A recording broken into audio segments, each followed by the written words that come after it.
11 Sports and For the Fans welcomes you to the following presentation of the Simulation Football League.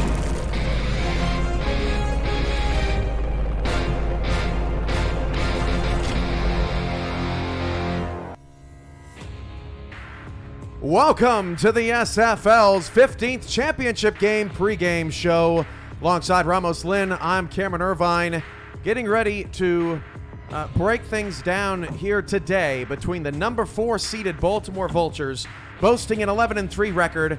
They will take on the number 3 seeded Sioux Falls Sparrows, also 11-3, both getting to this game thanks to road upsets last week, knocking out the two teams from the top two teams from the regular season, Denver and Louisiana. Ramos, we're going to get right into it. The Vultures, a retooled team, not expecting for this season to be the one, but it very well could be. Your opening thoughts on the Vultures? Yeah, I mean, they lost, of course, their starting quarterback, Mike Dasso and Joe Dasso, midway through the season, but Jack Whitmore was absolutely fantastic in the latter portion of the season. As we take a look at the star players, Whitmore, Gaines, Irvin, Lewis, and Volt, any one of those can make a huge play at any moment of the game. We know that Volt is a pick six master. He also returns punts and kicks like nobody in the SFL. Whitmore has been on point all season, and T-Roy Gaines, we know that once he gets to the edge, it's very, very difficult for any defense to stop that. How about this defense? 7 rookies on this defense, and Baltimore surprisingly lost a couple of leaders in their locker rooms, the Dazzos, in mid-season. They've done well to kind of put this defense back together again, almost like a Humpty Dumpty situation. They were also pretty good in games decided by 7 points or less. But how about their key victories this season? Obviously, the Denver win in the semifinals was huge. But Ramos, we were there for that Houston game, and while that game seems like it was a blowout, it was actually really close, and their defense sort of, they matured in that game and became something new, and they really kind of turned a corner there, I thought. Yeah, Giovanni Volt took that game away. He had a pick six. It was a punt return for a touchdown, rather, and then he forced a fumble. The Vultures recovered it for to score in the end zone for 6 points. And this is a very good football team, as you can see in their games: 44 points, 47 points, and 38. So they can for sure score a lot of points. After close loss to Atlanta on opening night, they also almost fell to Charleston. They would have been 0-2 if they hadn't pulled that one out. But instead, they were able to get the win, avoid that 0-2 start, and that was a big springboard for Baltimore as well. All right, well, how about Sioux Falls? The Sparrows getting here with the same record and also with a road win in the semifinal. But what's the identity of this team as you see it, Ramos, and what's their season been like in your eyes? Yeah, it's been the running game. Obviously, it's been Colin Hart. They have a great fullback also in Jalen Wells, and Julian Tyree also helps in the run game with some quarterback sneaks. We've seen Julian Tyree be very effective in the run game, and as you can see in the victories, the exact opposite to Baltimore. They like to keep the games close, low-scoring games, and they are phenomenal in one-possession games. They've been all season long. In SFL history, this is the 4th time in which a team that lost the previous SFL championship game comes back to it the very following year, and the records are overall 1-2 for those teams coming back to the championship game right after they lost it the previous season. But this is a phenomenal so far Sparrows team with great defense. They have a trio of great linebackers led by Nick Fargo, of course, and John Barnhart, man. He is a ball hawk, and Jack Whitmore has to be very, very careful to throw the ball to 26. A great stat there on returning back to title games. Some of their key victories this season, that win at Baltimore, they got a pick in that game early. They also got a red zone fumble on T-Roy Gaines in that one. Won a very low-scoring game. It was just about a month and a half ago. It seems like forever ago, but they did pull out that victory on the road. And then the Vancouver game in Week 9. Ramos, I'm sure you remember this. Vancouver completely outplayed them. I think Sioux Falls ended with less than 200 total yards of offense and were still able to win the game they may not be here without that victory here tonight. Yeah, no, for sure. And I think that Baltimore needs to take some notes out of what Vancouver did defensively to try to, shut down the Sioux Falls Sparrows offense. They like to throw the ball to the outside, to the running backs, run the ball a lot, and they don't take a lot of deep chances down the field, but you can never discount this powerful Sioux Falls offense. Returning, they have AJ Levy, which is also going to be a weapon in the return game this game. So Baltimore needs to have a good special teams performance tonight.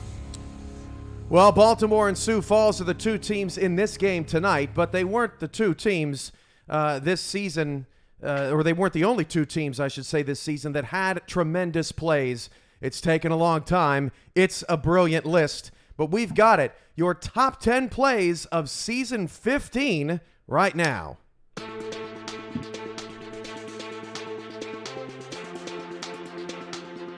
Portland, Jackman with a good snap. Kick is good from 55.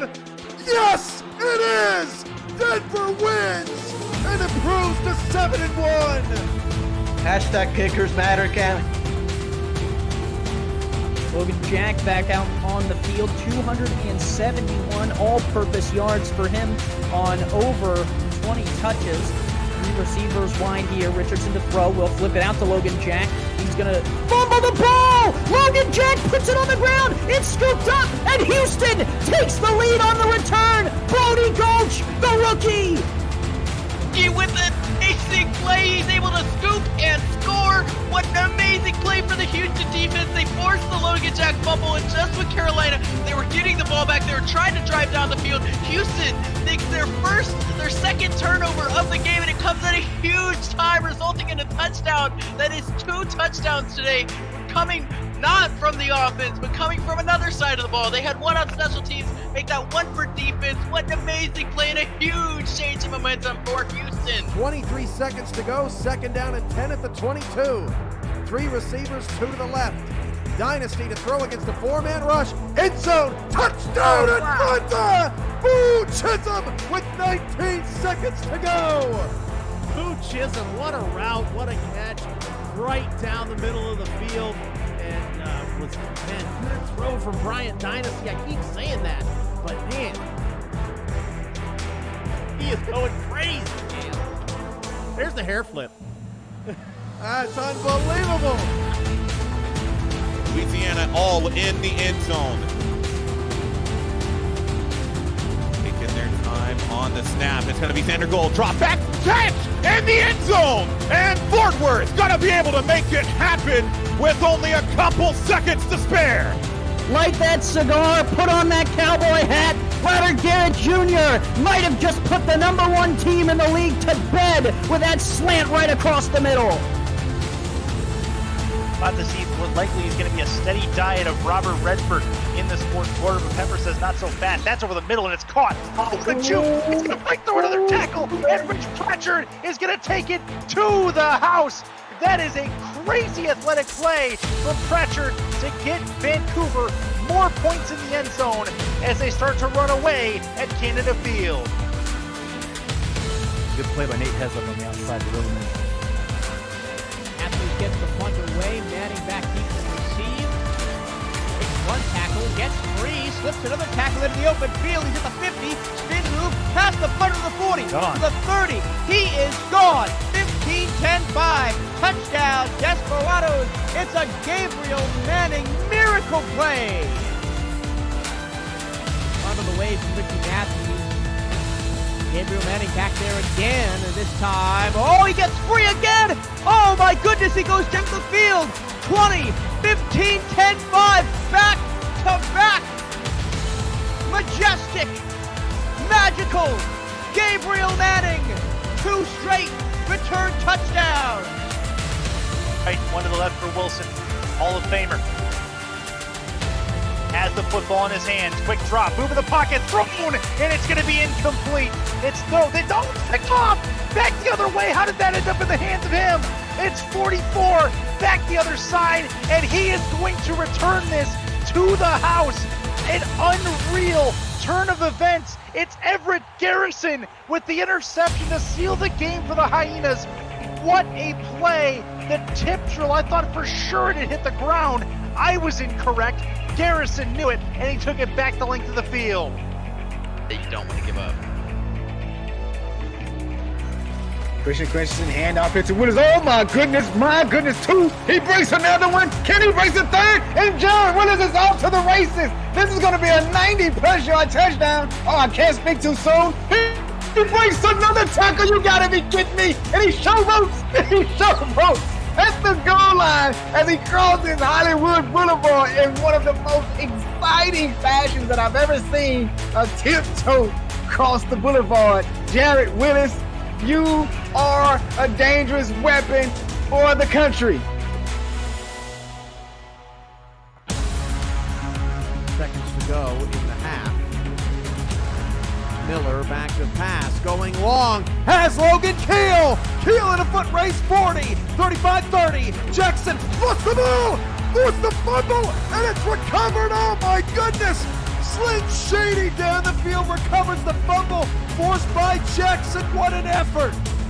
Yeah, what a play by Max Jackson. And we see it often in football, Cam, where the runner is just trying to get to the end zone, has the ball a little bit too loose, and a trailing defender can punch it out of the football, and Vegas right there to recover. What a hustle, and Vegas has the ball again. Pickler, handoff Streeter. Streeter moves forward, spins past one. He's still on his feet, finds a way to juke left, and he's got open field in front of him. Reggie Streeter with an amazing play at the second level has Louisiana on the board. That is a touchdown. What a play by their playmaker. You can't stop him. You can only hope to contain him. Unbelievable beast mode running by Reggie Streeter. You see, look at he was tackled right there. Goes through four or five Vancouver leaking defenders, just finds his way through there, finds the hole, and it's nothing but green acres in front of him, running wildly to the paint. Look at that, look at those moves, just a quick little hop step. And by that time, there's no way that Leodama, as good of a player as he is going to catch him in the foot race. What a play by Reggie Streeter. You got to get the ball in the hands of your playmaker. 7-6 with extra point pending. The top 10 plays of the SFL's 15th season. Ramos, what do you think of the list, and what was your favorite play of the year? Well, it's for sure not the pick six against the Aztecs. That's for certain. No, but for me, it's number 8, actually. Brian Dynasty's pass for a touchdown for several reasons. Number 1, that was the opening game of the SFL season. It was a phenomenal first, fourth quarter comeback for Brian Dynasty with the cam, and he was flipping his hair and everything. But also to hear the great Rich Pratcher again on the call, it's always phenomenal. So I will go with number 8, Dynasty's pass for a touchdown to win the game. And he got in there at number 6 too. Rich, we miss you, buddy. Not a whole lot of love for number 2 in the chat, the Max Jackson knockout. He comes from 5 yards back and punches that thing out. Logan Keel looked like he was going to have a touchdown. That was one of the best defensive plays we've seen, but Everett Garrison had a great one. Just missing the cut, Dean Maddox, the one-hander for Vancouver against Atlanta in the playoffs. That was crazy. And then Brody Gulch's scoop and score as well. So the SFL's got plenty of defense for sure. Yeah, for sure. Absolutely. And that was a great hustle by Max Jackson on that play, punching a loose and giving his team another chance to score. I was also happy that we saw Jackman's 55-yard field goal winner to win that game. It was a phenomenal game all game long. We went on the call for that one. So great list of the top 10. Well, kickoff is almost here. We send it to Liberty Park, or we send you, we should say, to Liberty Park in a matter of moments. This has been the SFL Championship Game pregame show, and we'll see you on the other side of the break with Baltimore and Sioux Falls.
Johnson floats one over the middle. That pass is caught by Lewis. Lost the ball, and it's picked up by Baltimore. Past the 10. It's a touchdown. What a disaster for Houston at the end of the half. Returned by Alvin Mack, just signed this week.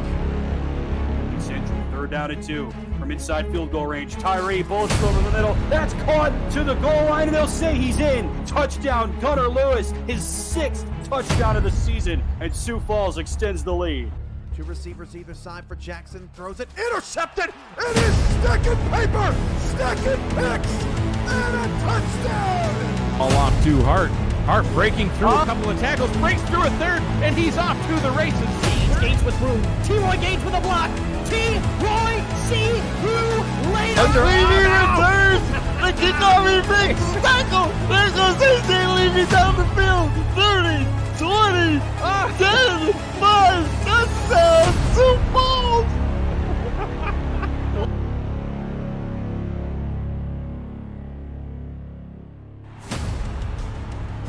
Welcome to Liberty Park.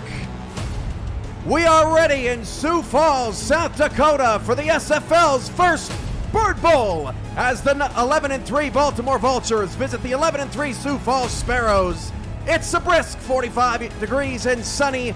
Wind could be a factor. We'll just have to wait and see. Alongside Tom Rahman and Art Vandelay on stats, Ramos Lynn on analysis. I am SFL play-by-play commentator Cameron Irvine. Ramos, the day is here. What's on your mind as these two gear up for kickoff? Well, we had 22 phenomenal teams enter this season, hoping to get to this game, but we have Sparrows, we have Vultures. Baltimore has been one of the SFL's finest franchises for so long, and it's very surprising that this is their first trip into the championship game. And Sioux Falls is a team that is always so consistent, always so good. This is their second shot, and I think that whichever team can establish their run and get their run game going first and better, I think they will have a good chance to win this game. Sioux Falls wants to keep it close and tight scoring. Baltimore wants to make it a shootout.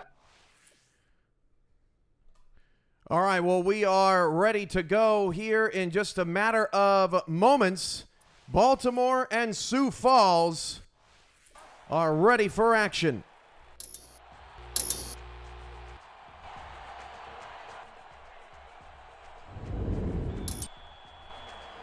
Maxwell Falk has the ball on the tee. Baltimore will receive. That's Giovanni Bolt back there to return the kick. And here we go. Kick it. The championship game is underway. This a deep kick 6 yards into the end zone. And that will be downed by Giovanni Bolt. So that brings us to T-Roy Gaines. And T-Roy Gaines needs 6 yards to get 10,000 all-purpose for his career. 7,439 on the ground, 2,555 through the air, and we'll see if he can get it on this opening drive. First down and 10 from the 20-yard line. They play fake to Gaines. Wigmore fires it outside. That pass is caught by Irvin. That's a first down and a gain of 13 yards. Let's meet the Baltimore Vultures offense.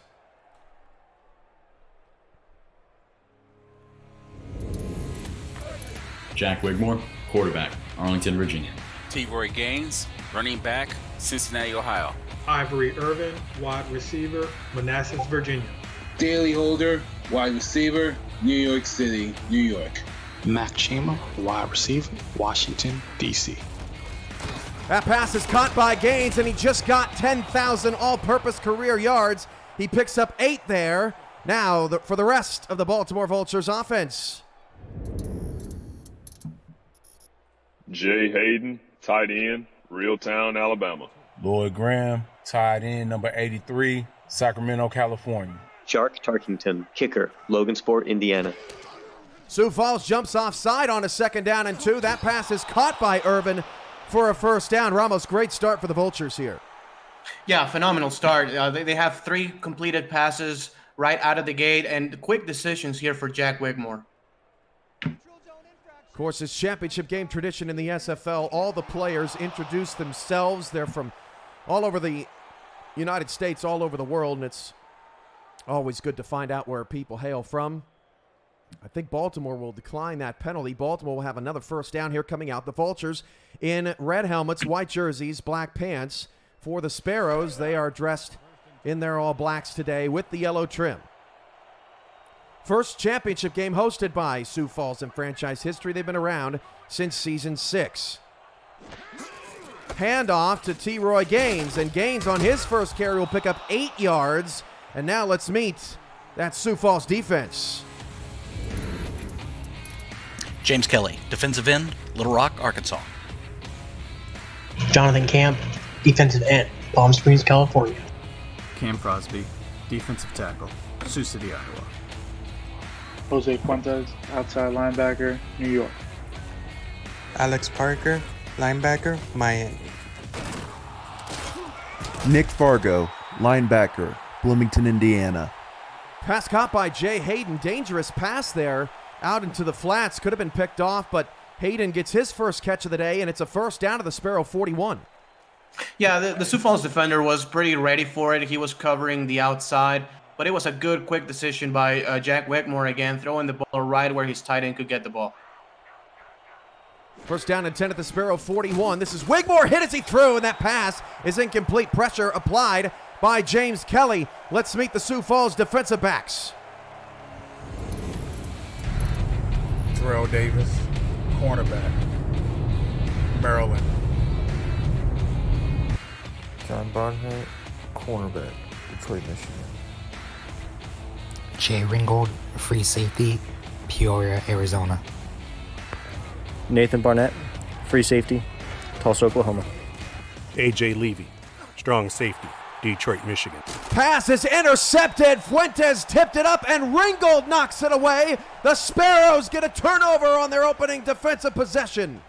Exactly what they needed, Cam, because Baltimore had been moving the ball really successfully. This is just an arrow route tried for Ivory Irvin, and the linebacker puts a hand up, and the pass intercepted by Jay Ringgold. Sioux Falls now in command and with great field position. Wow, so the Sparrows get the football, 8:36 to go in the first quarter. First down and 10, just got through the introductions on that side of the ball, and now Sioux Falls all of a sudden with some momentum. Tyree will hand the ball off to Colin Hart. He'll pick up 2, and now let's meet the Sioux Falls offense.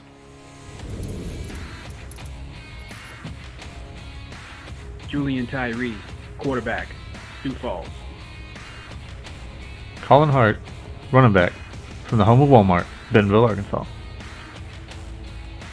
Jalen Wells, fullback, Franklin Township, Somerset, New Jersey. Noah Terrazas, tight end, Paint Rock, Texas. Dusty Wilson, offensive lineman, out of the Var, Texas. And we won't even get to finish it because Giovanni Bolt picks off the pass going the other way. Yeah, one of the players we highlighted, Cam, this is going to be a post route, and you cannot play it much better than what Giovanni Ball did. He's the center fielder right there, and that's his job. Cover as deep as he possibly can, has the interception, and now Baltimore with another fresh set of downs. What a block by Alvin Mack coming back the other way for Baltimore. He smacked somebody in the mouth, and now Baltimore has the football right back. Both teams showing a little bit of the jitters in the first 3 minutes, each with an interception. Now Wigmore will fire it outside. This is Lloyd Graham Jr. He picks up 2 yards, and maybe we can try to settle into this ball game, Ramos. Yeah, just a little, because it's been a lot of passing in this game. Obviously, Falls now with only 2 plays, one of them a throw, but Jack Wigmore, that was his 7th pass attempt of today, and only 1 ball has gone to T. Roy Gaines, no rushes. So here with 2 receivers, actually 4 wide receivers, let's see if they give the ball to him. 4 wide, 2 to either side. Wigmore will fire it short. That pass is caught. Mac Chima first down to the Sioux Falls 43-yard line. Terrell Davis and Levy combined to make the tackle, but another first down for Baltimore. And those are the quick throws that Baltimore wants to do. It's an easy read to see in the slant, his man wide open. And it was actually on the coverage, number 26, John Barnhart, as a matter of fact, the guy who had the interception, and wide open, he let Mac Chima go. First down at the Sioux Falls 43-yard line. Baltimore has been the more successful team moving the football so far. Tyree on his first throw threw a pick after a Hart 2-yard run. Two receivers top of the screen, handoff Gaines. Gaines cutting it back up the middle of the field, picks up another 8 yards. That's now 16 yards for T-Roy Gaines on 2 touches. And 4 minutes in, Gaines has been the better back. Yeah, good play by the Vultures there. It's a power play, so the guard has to pull all the way from right to left and pick up a linebacker. Sioux Falls playing a lot of 3-4 defense, so picking up the outside linebacker is going to be crucial. 2nd down and 2 into field goal range at the 35. 4 down lineman Wigmore drops to pass. Has a clean pocket pass. Caught! Had to reach behind him, but Daly Holder snags that one in the red zone. Nice catch for number 87. Yeah, and that's another press man-to-man coverage, and you just basically have to find the mismatch. So Daly Holder could be a number 1 in a lot of different teams in the SFL, and he's in the slot working against the number 3 corner. A good read by Jack Wigmore, who has another first down. Sioux Falls is favored by 3.5. According to Jack's data, 51.5 is the over-under set for today's game. Scoreless here, near 5 minutes into the first quarter. Nickel look for Sioux Falls' defense. 2 in the backfield. Wigmore 3-step drop, fires it down the middle of the field, caught by Chima. That is near a first down to the 10. Nathan Barnett makes the tackle. Chima's second grab of the drive, and the Vultures are at the 10-yard line. Yeah, I mean, it's going to be a 2nd and inches here, so it's going to be interesting to see if Baltimore throws the ball again or if they're going to run it. So this is a power formation. Look for at the top of the screen for the tight end. I think that's Lloyd Graham Jr. 2nd down and inches. Wigmore going to throw again. Wigmore had Hayden in the slot, but instead he looks right where Ramos said. Ramos Stradamus gets his first right of the day. Lloyd Graham Jr. has a 1st and goal to the 7-yard line. And a very, very good decision here by Wigmore. He knows he only has to get about half a first down. Just dumps it short to his secure vault tight end Lloyd Graham Jr., who's now going to be split as a receiver. So maybe they want to do another kind of play action throw here for the Vultures.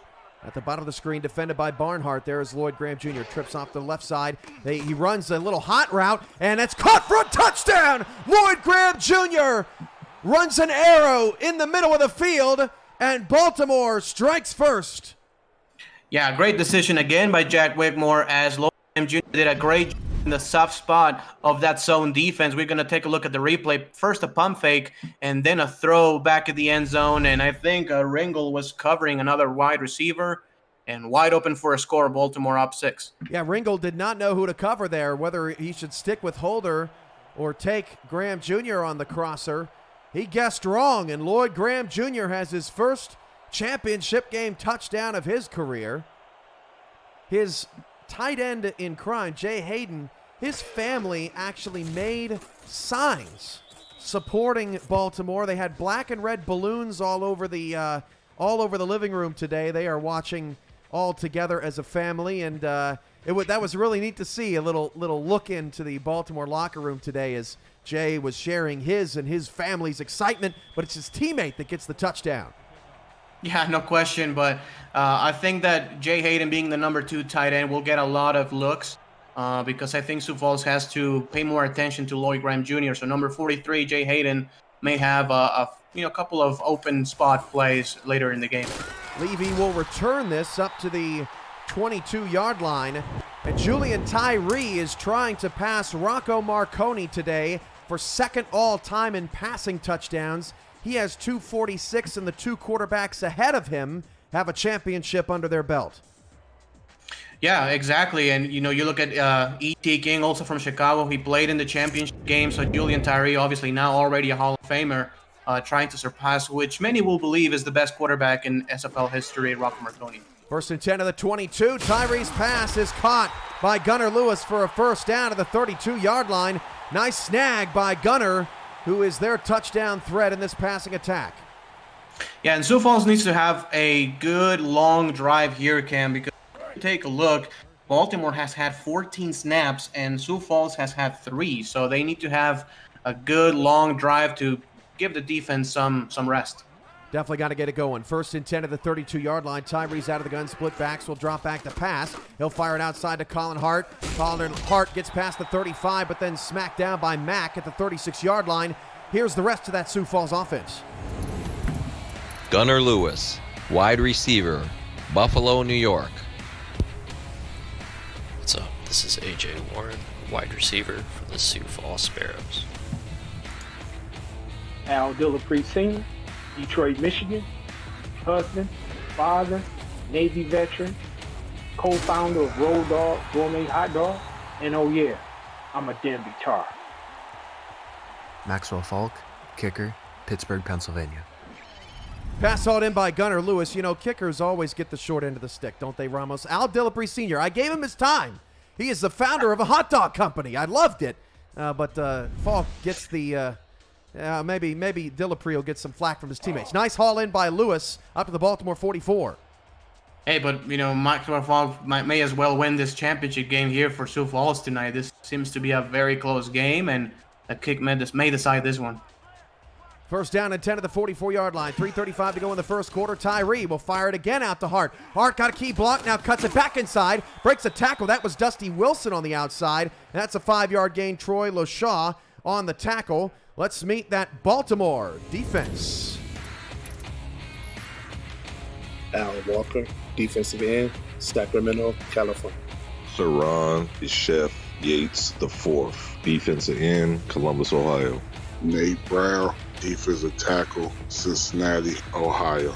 Tucker Lewis, defensive tackle, Kendall, Louisiana. Frank Smith, inside linebacker, number 42, College Park, Georgia. Alvin Mack, linebacker, Long Beach, California. Nolan Pierce, outside linebacker, Mason, West Virginia.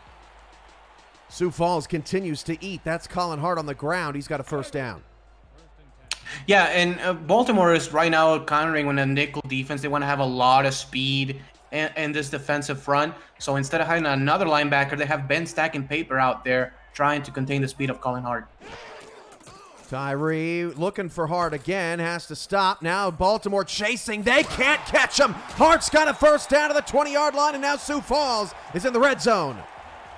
Yeah, great speed right there by Colin Hart. He is basically flat-footed, and he has to go from 0 to 100 and does in about 2 seconds, as the defense was not with enough containment, and a first down here for Sioux Falls now in the red zone. LaShaw again on the stop for this Vultures defense. He's one of many newcomers on this Vultures defense, came out of retirement, and lo and behold, he ends up back in the championship game. First down and 10 at the 20. Split backs for Tyree. 6 in the box for Baltimore. The handoff goes to Jalen Wells for the first time today, the fullback. He picks up 5. Baltimore defensive backs. You're up. Marvin Hines, cornerback, Rochester, New York.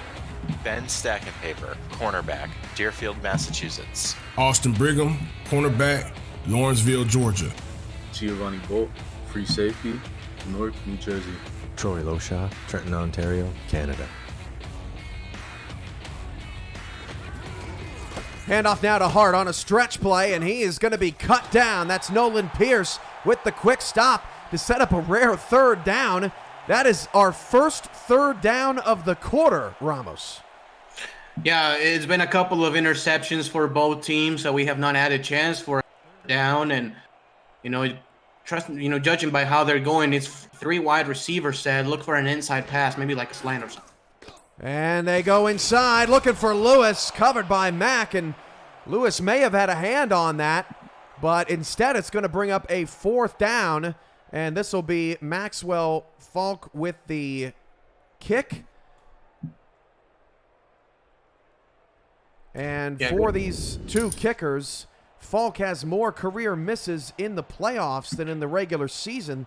Back-to-back weeks with a miss for Falk. That's just recent. Shark Tarkington hasn't missed since September the 2nd, 2019, when he hit a 53-yarder off the upright. He's made 74 in a row. This is a chipper, 31 yards for Falk.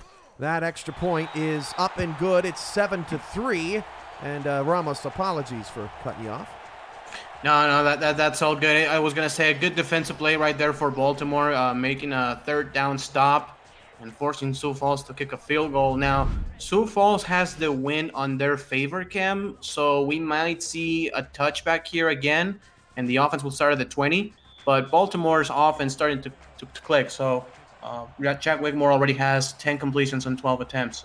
It's just about a 6-mile-an-hour win, but with these 2 great kickers on the field here today, that can make all the difference. This is 5 yards deep. Bolt will take a knee, and we'll take a break. Both teams have scored on their last possessions. You're watching the SFL's 15th championship game. Baltimore 7, Sioux Falls 3. This is the SFL on 11 Sports and for the fans. Don't go anywhere.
Well, Ramos, this is how we got here. It started in the wild card round with 3 games that were absolutely crazy.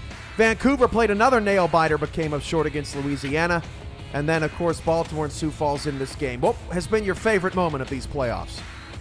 Well, I think last week Baltimore against Denver was a phenomenal game for the Vultures. Going into Denver in the snow, it looked like Denver had the upper hand at the beginning, but then Baltimore played phenomenal. And the same goes to Sioux Falls. Going to Louisiana and beating the Revolution is not easy at all, and making it to back-to-back championships is not either. Split backs for Wigmore on his 3rd possession. Wigmore drops back, hit as he threw, and the pass is incomplete. James Kelly applying more pressure, and that's interesting, Ramos, because we were watching some film on the previous meeting, and Kelly could not get to Wigmore at all. He already has 2 pressures. Yeah, and he's a guy who's not going to have a ton of sacks, but he makes the quarterback feel rattled, and he gets hits on the quarterback. It didn't happen against Wigmore in the last time they met, but, I mean, Jason McGee has a great game plan for him tonight. Wigmore now 10 of 13, 76 yards, 14th pass of the day. Wigmore fires it outside, it's intercepted! John Barnhart, touchdown! Sioux Falls, he does it again for the Sparrows in the postseason! Man, that's a terrible decision here for Jack Wigmore, throwing the body. So that's out and late. You're just man, that's just a pick 6. There's no way around it. It's out and it's late. John Barnhart all the way for 6. He could have scored a 100-yard pick 6. There was nobody there. I mean, Shima almost had to run his route even slower than usual. The ball was so late there. Tough play there for Wigmore. Yeah, very tough play. I mean, he's a very good quarterback and shake it off, but now with 2 interceptions, the Sioux Falls defense doing a phenomenal job in the first quarter. Extra point on the way for Sioux Falls. This is Falk, and the extra point is up and good. Now Sioux Falls with their first lead of the day, 10-7. At the end of the quarter, make sure to answer today's crowd play Beat the Crowd question to win an instant cash prize. Will you be the fastest to answer correctly?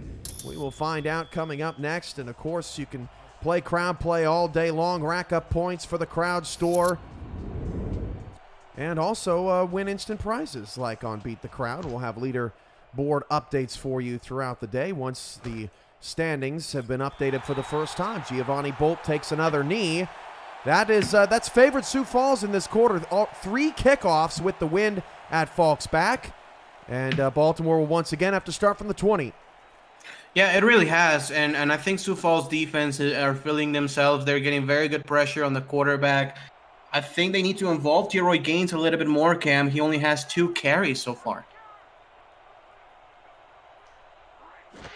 First down and 10 at the 20. Wigmore fires it outside. That pass caught by Jay Hayden, turning the corner. First down to the 32-yard line. Nice pitch and catch there. Wigmore continuing to sling it. He's on pace for 60 throws here today. Yeah, and that was a wide open pass to Hayden. Good recognition again by Wigmore. He's been either completely hit or completely miss with a couple of interceptions, but he is 11 out of 15 passing. So a lot of good throws. He has a touchdown already. He just needs to settle down a little bit. First down and 10 at the 32-yard line. 40 seconds to go in the first quarter. Stretch play handoff. Gaines again cuts back inside and gets a solid 4 yards. Ringgold on the stop. Ringgold has been everywhere. Fuentes there as well. Brings up 2nd and 6. Yeah, this is a very, very good defense for Sioux Falls in the secondary. They're very experienced, and again, any play they can take it and go all the way for 6, like in the previous possession. 2nd down and 6 at the 36-yard line. I formation. They'll hand it off to Gaines again, giving Wigmore's arm a break. Picks up 2 yards. Fuentes in the area, but eventually was Alex Parker that got the stop, and that is the final play of the first quarter. Baltimore started hot. Sioux Falls has the last 10. The Sparrows lead 10-7. You're watching the Simulation Football League on 11 Sports and For the Fans. We'll be right back.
Ramos, Sioux Falls knows how to defend the slants.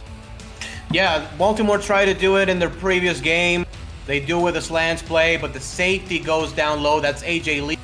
After a deflection from the linebacker, A.J. Levy gets the interception, has Sioux Falls back with the ball. And today, Cam, we saw an interception already from Sioux Falls.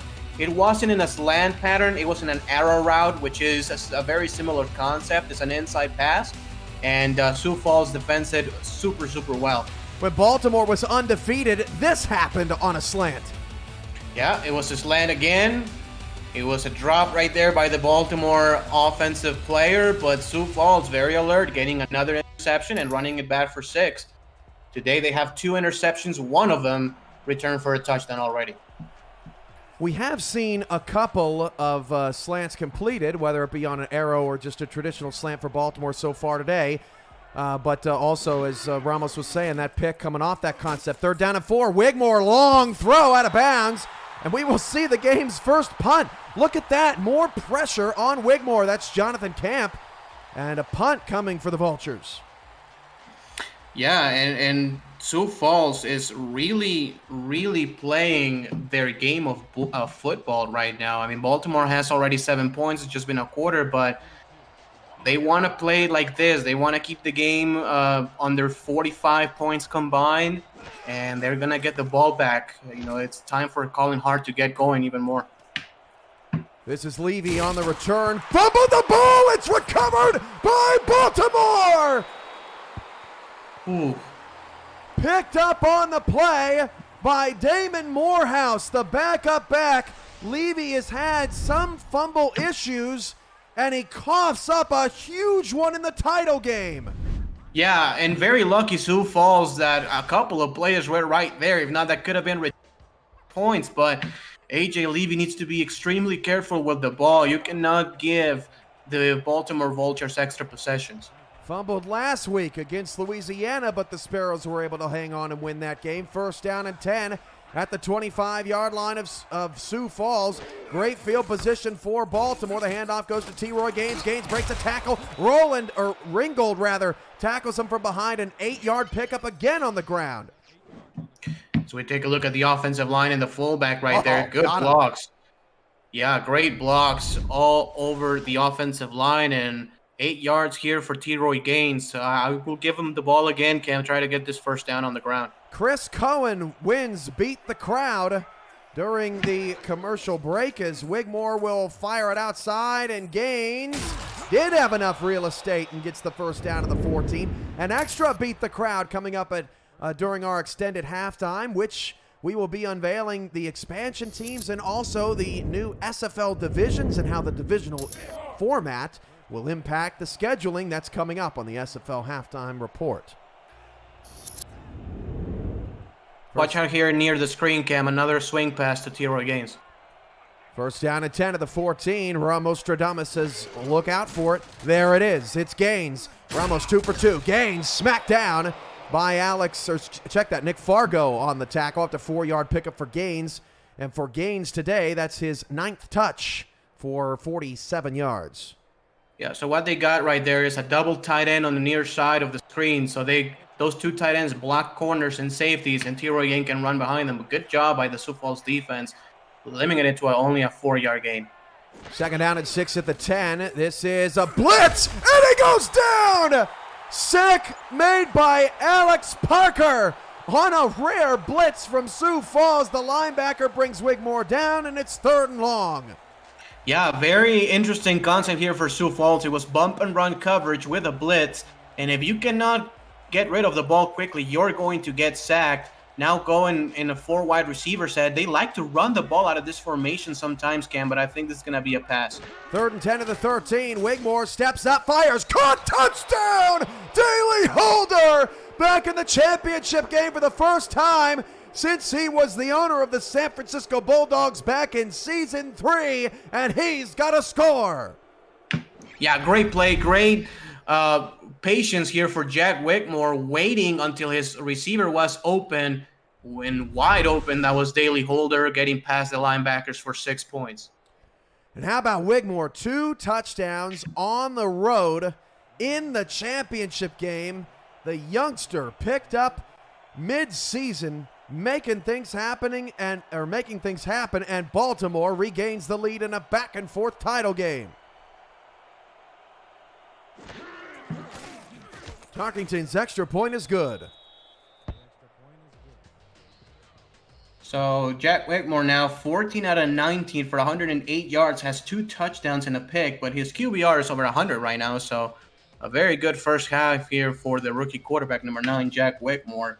Receiving, Daly Holder has 2 catches for 29 yards, and Lloyd Graham Jr. 3 for 11 and a score. Both each one with a score. And T-Roy Gaines only with 5 carries so far, but that might change for the second half. Kick is away to Levy. He'll actually return this, going in the same direction that Bolt had to take a bunch of knees. Levy almost got away at the 26-yard line, and out comes Colin Hart and the rest of the Sioux Falls Sparrows offense. Colin Hart in the last 5 games has 906 total yards and 9 touchdowns. He's had a 30-plus yard run in each game, but 15 yards on 4 carries so far today. Yeah, and Baltimore has done a good job also in the passing game against him. Only 2 grabs, 16 yards for Colin Hart. Tyree on a quarterback sneak picks up 5. He's the 3rd head of this 3-headed rushing monster. And for Tyree, he needs 25 rush yards coming in, now 20, to pass Shabazz Synergy for 2nd all-time amongst quarterbacks. Gaines needs 120 to pass Zach Parker for 13th all-time. And he may do it because Julian Tyree likes to run the ball about maybe 4 or 5 times in a game. So if he can get 5 yards apiece, he's going to probably break the record. Handoff now to Jalen Wells, the fullback. He'll pick up a couple, and this is the Sioux Falls offense. They like to grind you into dust. Al Walker on the tackle, 3rd and short with 3s across the board. Yeah, it's going to be 3rd and 3 from the 33-yard line, and going in the power set. Look for Colin Hart in the swing pass. Baltimore has to be ready for it. Nickel look here for the Vultures. They got 3-on-1 at the top of the screen. And they're going to hand it off on a stretch play to Hart. Hart going to cut it back inside, first down. Colin Hart picks up 5 on the play. LaShaw and Bolt on the tackle, but not before Hart moves those chains. Great play, great blocking up front here for Sioux Falls, and great a read by Colin Hart and picking up his hole and exploiting it for a first down. Now he's going to take a breather, and Sioux Falls may like to pass. First down and 10 at the 38-yard line. 7:15 to go in the first half. Tyree fires it over the middle of the field, knocked away. Nice job sticking his paw out there, Frank Smith, to bring up a second down and 10. If you're new to the Simulation Football League, you're watching the first controllerless esport where strategy and AI instead of thumbs determines outcome. Teams submit game plans prior to the simulation, and the results play out live in real time with hundreds of viewers turn players, scouts, coaches, and team owners on the field to create an all-new kind of virtual reality. Visit simulationfl.net for more information. Second down and 10 at the 38, hand off to Wells. He is stuffed. Hart, however, was wide open on the swing. I wonder if they go to that later, but a third down and 9 after Smith makes another key play. Yeah, that's a good point. They may want to go back to it later on and actually throw the pass to the swing to Colin Hart, but great job by Smith, one-on-one, making the stop, and it's going to be a third and 9 now. Look out for the post routes here in this long down situation. Empty 5 wide. Tyree looking long down the middle. Pass is knocked up in the air and incomplete. Looking for Lewis and almost had him. There's LaShaw again. And this time it's Sioux Falls' turn to punt the football. We'll see if Bolt fumbles. Yeah, and again, it's now the Bolters' opportunity to run away with the momentum that they have. Obviously, forced a fumble out of A.J. Levy. They're going to get the ball back in this punt. And, ooh. Did you see that lined up offside there? Yeah. That was a boneheaded play.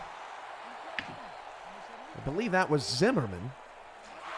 It was. It'll still be 4th and 4, but another one of those, and he's in trouble. Yeah, and this is going to be important for field position now. You know, it may only seem like it's only 5 yards and it's not too big a deal, but you know, if the ball is at the 44, if the punter can get enough leg on this one, this may be a coffin corner punt. Troy Loshaw has 4 tackles and a pass deflection. Mack has 5 tackles to lead the Baltimore defense. Terrell Davis has 4 to lead the Sparrows. Thanks again to Art Vandelay and Tom Rahman in the stats booth. Mike Daggs assisting as Giovanni Bolt gets it up to the 24-yard line. And that's where we'll take a break. 6:29 to go in the first half. It's Vultures 14, Sparrows 10. We'll be right back with the 15th SFL Championship game at 11 Sports and for the fans in a moment.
Back here at Liberty Park in Sioux Falls, South Dakota, where both the Sparrows and the Vultures are trying to win their first championship game in long and illustrious franchise histories. That pass is caught. Ivory Irvin, first down to the 37-yard line.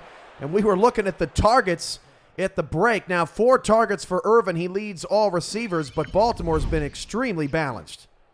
Yeah, they have. They have targeted every single receiver so far. That was a slants play. And Sioux Falls, again, it's very good covering it. Irvin actually was the only open man in those slants. So great decision by Jack Wegmore and another first down for the Vultures. Jack Brown and Eric Vinson are leading the crowd play leaderboards right now at 130 apiece. Sky McCashin is at 120, as is Thomas Dewar and Bob Funk. Ziggy Hands also at 120 points right now on the live leaderboard as Gaines picks up 6 yards on the play.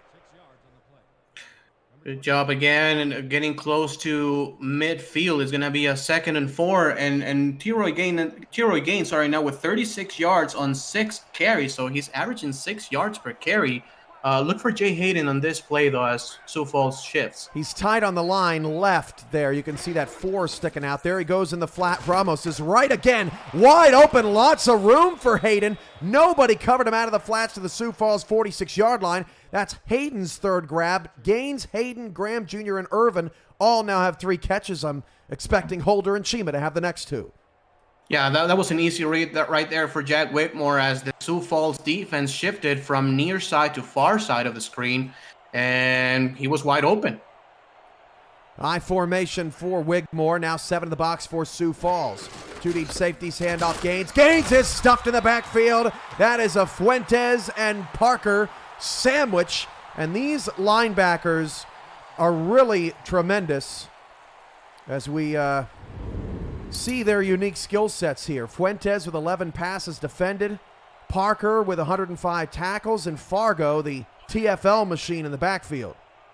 Yeah, Nick Fargo gets to basically every Pro Bowl every year. Gaines takes the handoff. It'll be 3rd down and 4. Back to Sioux Falls' LBs. Or All-Star game, rather, but also Fuentes and Parker are just as great. As you can see, Parker with 105 total tackles leading their team. Fuentes has 2 interceptions this season, and Nick Fargo, one of the best linebackers the SFL has seen. Fargo just behind Frank Champion as Portland gets some love here on this championship game. 3rd down and 4 at the 39. Wigmore flies it over to Mac Chima off his back foot. That's his 3rd catch. Holder, you're next. First down to the Sioux Falls 30. The efficiency of Baltimore's offense today is excellent. Yeah, it really is, and I will not be surprised if they go to play or to Lloyd Graham Jr. trying to balance it out again, as they will go with 3 receivers. They might run the ball on this play, though, with T-Roy Gaines. Holder's in the slot. Wigmore's going to be sacked. Jonathan Camp gets the pressure up. No, check that. It's James Kelly with the sack, his 3rd tackle of the day, and that has been probably the biggest difference between last matchup and this one is Sioux Falls' pressure on the QB. Yeah, and especially from James Kelly playing on that left defensive end position out of the 3-4 defense has been really, really good in this game as Baltimore now goes with 3 wide receivers. Look for the slant. 2nd and 13 at the 33-yard line, and they fire it outside to Gaines, looking for a Hayden block, and Hayden couldn't get there in time. Instead, it is Barnett and Barnhart crushing T-Roy for a 1-yard loss. And with a 3rd and 11, this is a big decision here for Baltimore. They are in scoring position for Shard Tarkington, but obviously they want to extend this drive as they go 4 wide receivers and a tight end.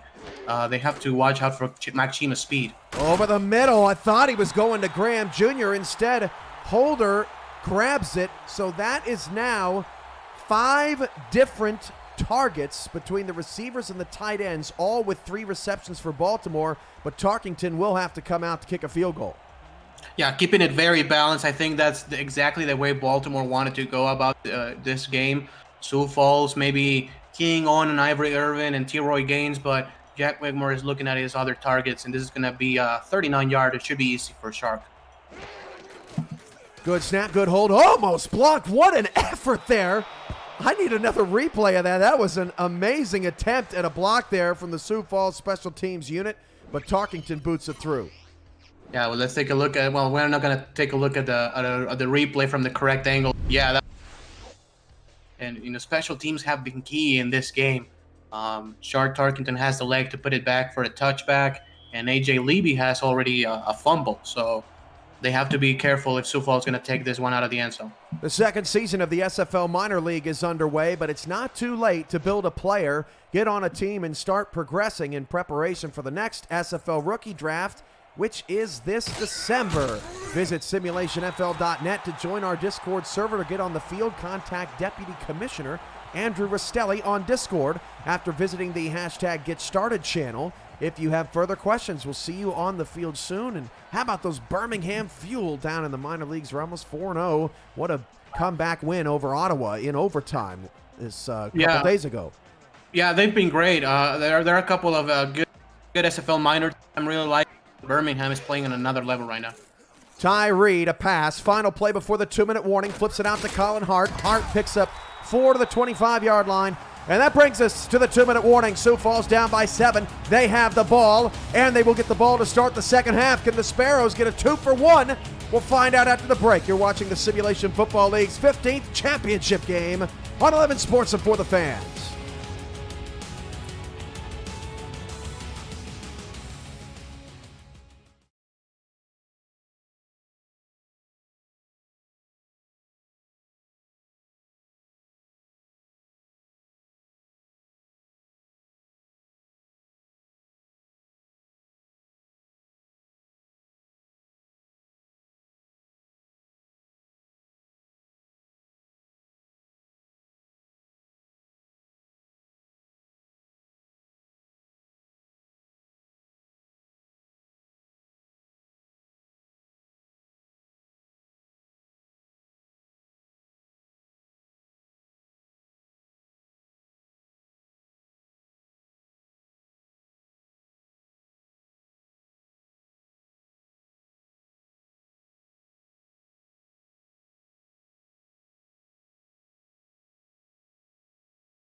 One minute, 56 seconds to go. Both teams have all 3 timeouts. Sioux Falls down 7, but they have the football. Empty backfield. This would be Tyree's 10th attempt on the day passing. He faces some pressure. Ball is tipped up in the air. That could have been a nightmare scenario. Al Dillapre Sr. appears to be the intended target. Will bring up a 3rd down for Sioux Falls. They are 1 for 3 today. Yeah, very, very close there. Should have been an interception here for the 3rd and 6. I mean, Sioux Falls has not been very successful on 3rd down. They're 1 out of 3 so far in this game, going with 3 wide receivers. Baltimore in a nickel defense. 3 receivers. That's Dillapre in the slot there to the right. Tyree back to pass. Faces pressure off his right side, and that pass is caught to Gunnar Lewis. They tried to squeeze it in there on a 3rd down earlier in this half. This time, Tyree finds his man. Yeah, that's a big boy throw right there from Julian Tyree with a lot of anticipation. Able to be at the spot for a big, big 1st down. Sioux Falls needs some points before the half to keep it close. 1st and 10 at the 45-yard line. Tyree's out of the shotgun with 3 receivers short side right, bottom of your screen. 3-2 dime defense here for Baltimore as Tyree will fire it down the middle of the field. The pass is popped up in the air and incomplete. I'm not so sure that Terrasas was the intended receiver on that play. What say you, Ramos? I think he was, but he was actually not very aware of the ball, and he couldn't make the catch. And that could have been another interception, and this Lance really are not working very well for either one of those teams. This stage of the season, it's pretty difficult to get much of anything to work, it would seem. 2nd down and 10, hand off to Hart. He's going to pick up a couple of blocks. Colin Hart dragging defender Alvin Mack near to the sticks. No huddle offense now. 3rd down and 2 with a minute to go. Still all 3 timeouts in the back pocket. Hand off to Hart again. Hart going to get a block in. Colin Hart fighting for the sticks. He did not get there. What a play by Loshaw to come in and stuff him at the 45-yard line. Yeah, that was very close, and I think it's a good spot right there by the refs. got to the first down marker. And if I'm Sioux Falls, I'm thinking about going for it here, Cam. Especially because you get the ball to start the second half, right? Yeah, and you have a great drive going on here. Split backs, heavy line off to the right side. Will they actually snap it here on 4th and inches? Yes, they will. Tyree going to throw. Tyree in trouble. Avoids a sack and then gets buried. Baltimore gets the stop. It's Nate Brown. Hart was wide open again, and Tyree missed him. Man, yeah, that's all on Tyree. Oh. He had his running back open for an easy first down, maybe even 10+ yards to be fair, and Baltimore has a sack. I like the decision of going for it. The execution was just really, really bad. Cooper Colston got blown up by Nate Brown. What a play by Baltimore here near the end of the first half. First down and 10 at midfield, about 15 yards outside of field goal range. Now a deep drop back from Wigmore. Bomb is incomplete. What do they have to lose? Chima, the intended target. Ringgold knocks it away, and Chima on 6 targets has been somewhat inefficient. Yeah, he has, but I like the decision again from Baltimore. You just got a turnover on downs. Try to get a big play. You either have, you still have second down and 10, and you're about 15 yards away, give or take, for another field goal. So go deep, try to get a big play, and if it doesn't work like it didn't, you can have a 2nd and 10 and run the ball or throw it short if you want. Second down and 10 at midfield. 2 backs and 2 receivers for Wigmore. They'll hand it off to Gaines, and T-Roy not going to get much of anything. Baltimore will call a timeout to think about their situation. Parker on the tackle. Again, coming up at halftime, you've got 2 beat the crowds coming after the first one, after our halftime breakdown, Ramos and I. And then we have the expansion team and divisional alignment announcement as we'll break down a revised format of play coming up in Season 16 of the Simulation Football League. Won't want to miss all of that excitement at halftime. 3rd down and 9 at the 49 for Wigmore. Going to throw. Wigmore pump fake. Wigmore hit as he threw. Passes. Intercepted at the 33-yard line. Taken away by Jay Ringgold. He is everywhere. Yeah, he really is. That's his 2nd interception of today. And he was not fooled by that outside move. Gets the interception in great position. And Sioux Falls has another chance now with the ball at the 33. They have a great kicker. So they can get close to field goal range still and get 3 points before the half is over. Total mismatch there with DeAndre Fields, the intended receiver, and Ringgold all over it. Now Tyree's got another shot. 38 seconds to go. Flips it out. Wells, that play is going backwards. A loss of 3 yards, tackled by Mac, no huddle. Yeah, really, really backwards. Let's see if they have a pass down the field here. Tyree, pump fake, fires it into no man's land. Terrasas, again, the intended target. And that was Sir Ron Yates, the 4th, applying some pressure. 3rd down. Yeah, could have been intercepted again. He has to be very careful. You do want to get in field goal range points, but you also have to be careful. If it's not there, you can just throw it out of bounds and try to scramble. I mean, he is a very quick quarterback. You can try to scramble, but you have to be careful. Look at these safeties. They're creeping underneath. Look for the post routes here and any deep pass. 3rd and 13. Tyree going to Lewis. It's caught. 1st and 10 of the 45, but no timeout. They got to get into field goal range or scramble to get there. Tyree rushes up to the line now. 8 seconds left. 7, 6. Tyree fires again middle, and it's incomplete off the head of an intended receiver, or an intended defender, I should say. Warren is the target, but with 4 seconds left, now they got to go Hail Mary. Terrible clock management there for Sioux Falls in a critical moment.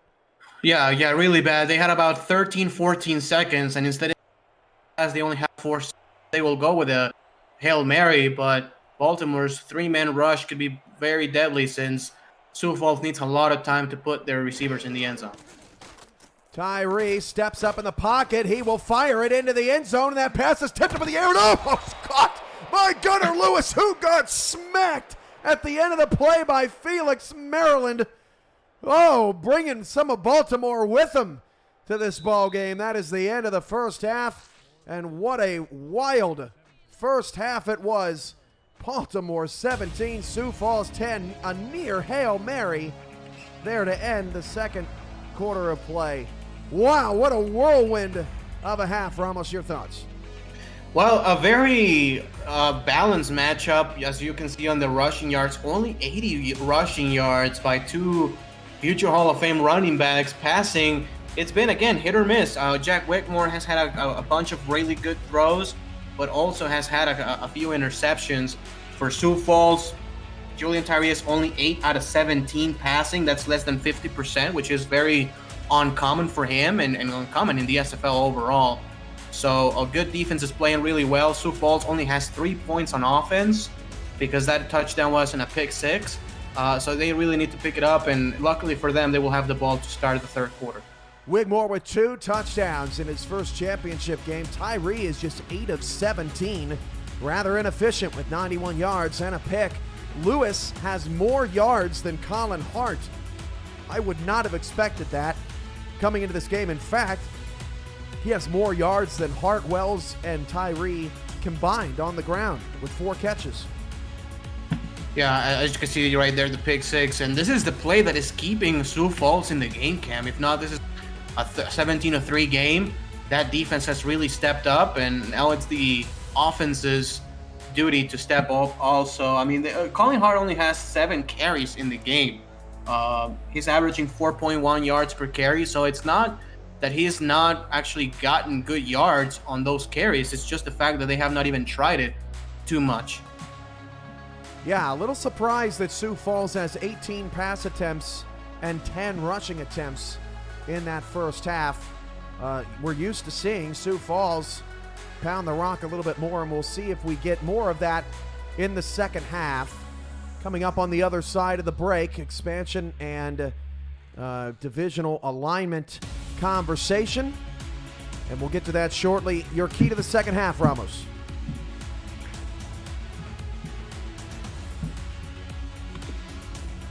Ramos. Sorry, I cut off for a second. That's all right. Key to the second half. Okay, well, it's just establish the run game for both teams, actually. Establish the run game, establish Colin Hart, establish T-Roy Gaines. T-Roy and Colin need about 25 touches on the ground. Only 9 for T-Roy and only 7 for Colin Hart so far, so they have to run the ball a little bit more. We'll see who does that better in the second half. Baltimore 17, Sioux Falls 10. The SFL's championship game will be back in a moment.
Welcome back to the SFL's 15th championship game halftime show with Ramos and a few guests that we're about to get to. We've got some exciting things to cover here in this halftime report. First, we have the Season 16 format. You know, we've got 24 teams coming up. And we've got 24 teams, 6 divisions.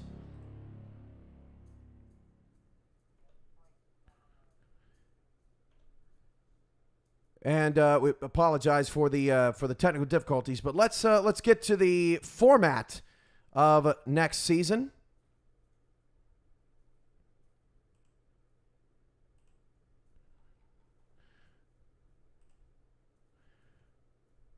There we go.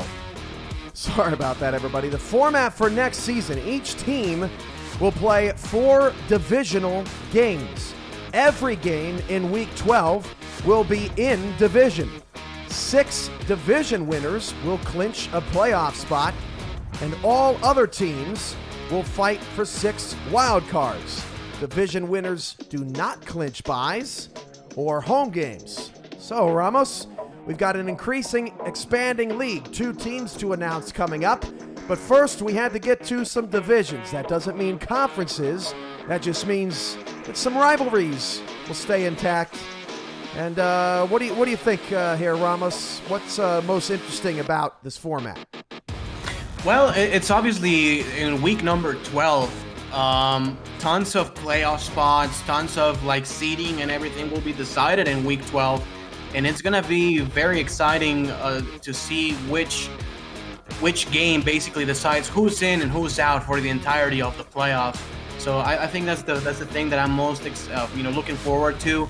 And the other thing is obviously the rivalries that we've had throughout the SFL's history, and the fact that those rivalries are coming back and stronger than ever. Well, we'll get things started here with our first expansion team announcement, and you will find out who it is by the division in which they play.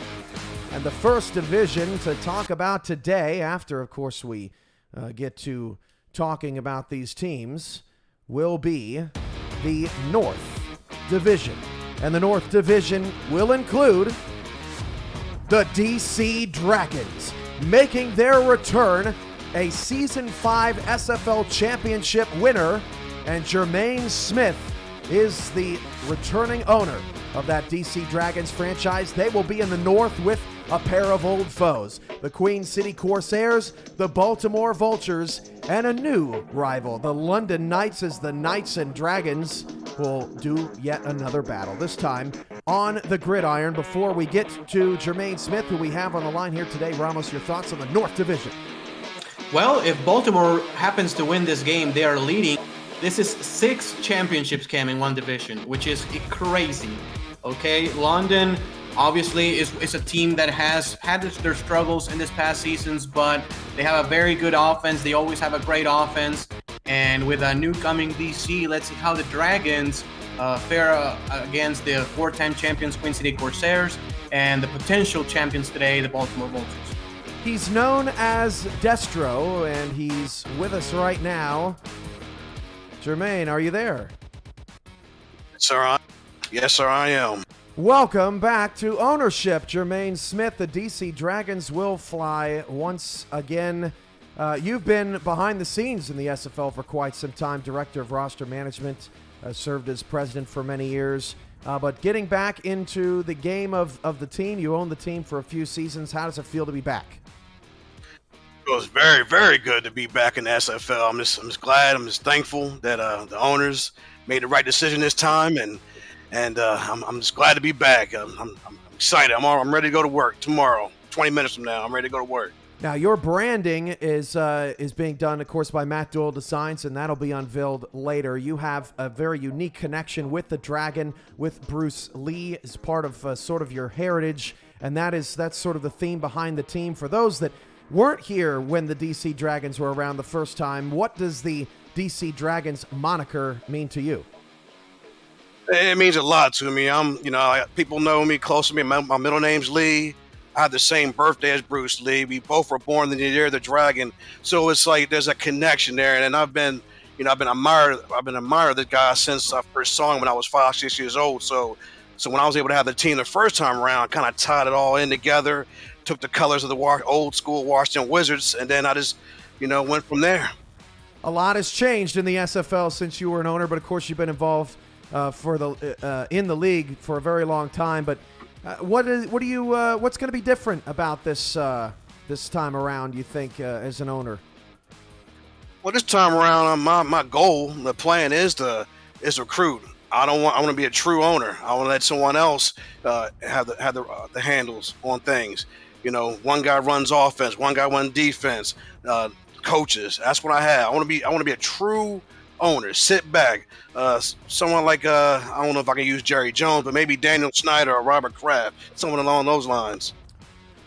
Ramos, this guy beat you in the Season 5 championship. Sorry to bring it up again, but he's back in the league now. Do you think it might be on the schedule? I think it might be. You got any questions for the big man?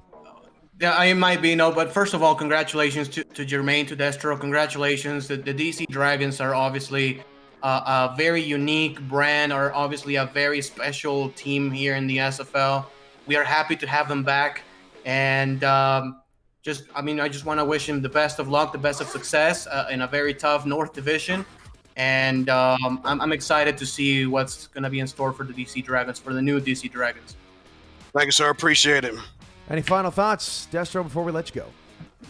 Final thoughts is this. I'm not going to be the old guy, the flamboyant, egotistical guy. I'm going to come back, be a cool, calm, collect owner.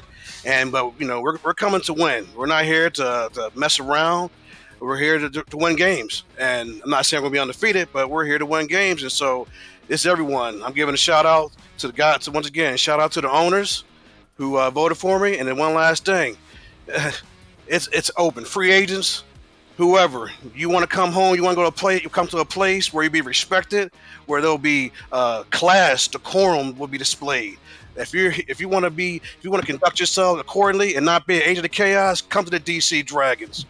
And the uniforms will be on point as always, right? That's right, the best as always. There you go, Jermaine. Congratulations, and thanks for joining us at halftime. All right. That's a great North Division. And for our second expansion team, Ramos, we will have to go west. On the West Coast and the Pacific Division, the San Diego Mavericks are your second expansion team in, joining the Los Angeles Lycans, who just purchased the Chicago organization, moved them west, along with Portland and Vancouver. Optimus Klein, a longtime player, front office man for the Florida Storm, he joins us now. Optimus, congratulations. Thanks, Cam. It's great. What do you think about this? I called you, I don't know, it was, I guess, a couple of days ago to try to get things set up. And, I think it was, I heard shock in your voice, but you did it. You did it, man. Congratulations. Thanks, Cam. I appreciate it. I was a little shocked. I went for a team last season and came up just short.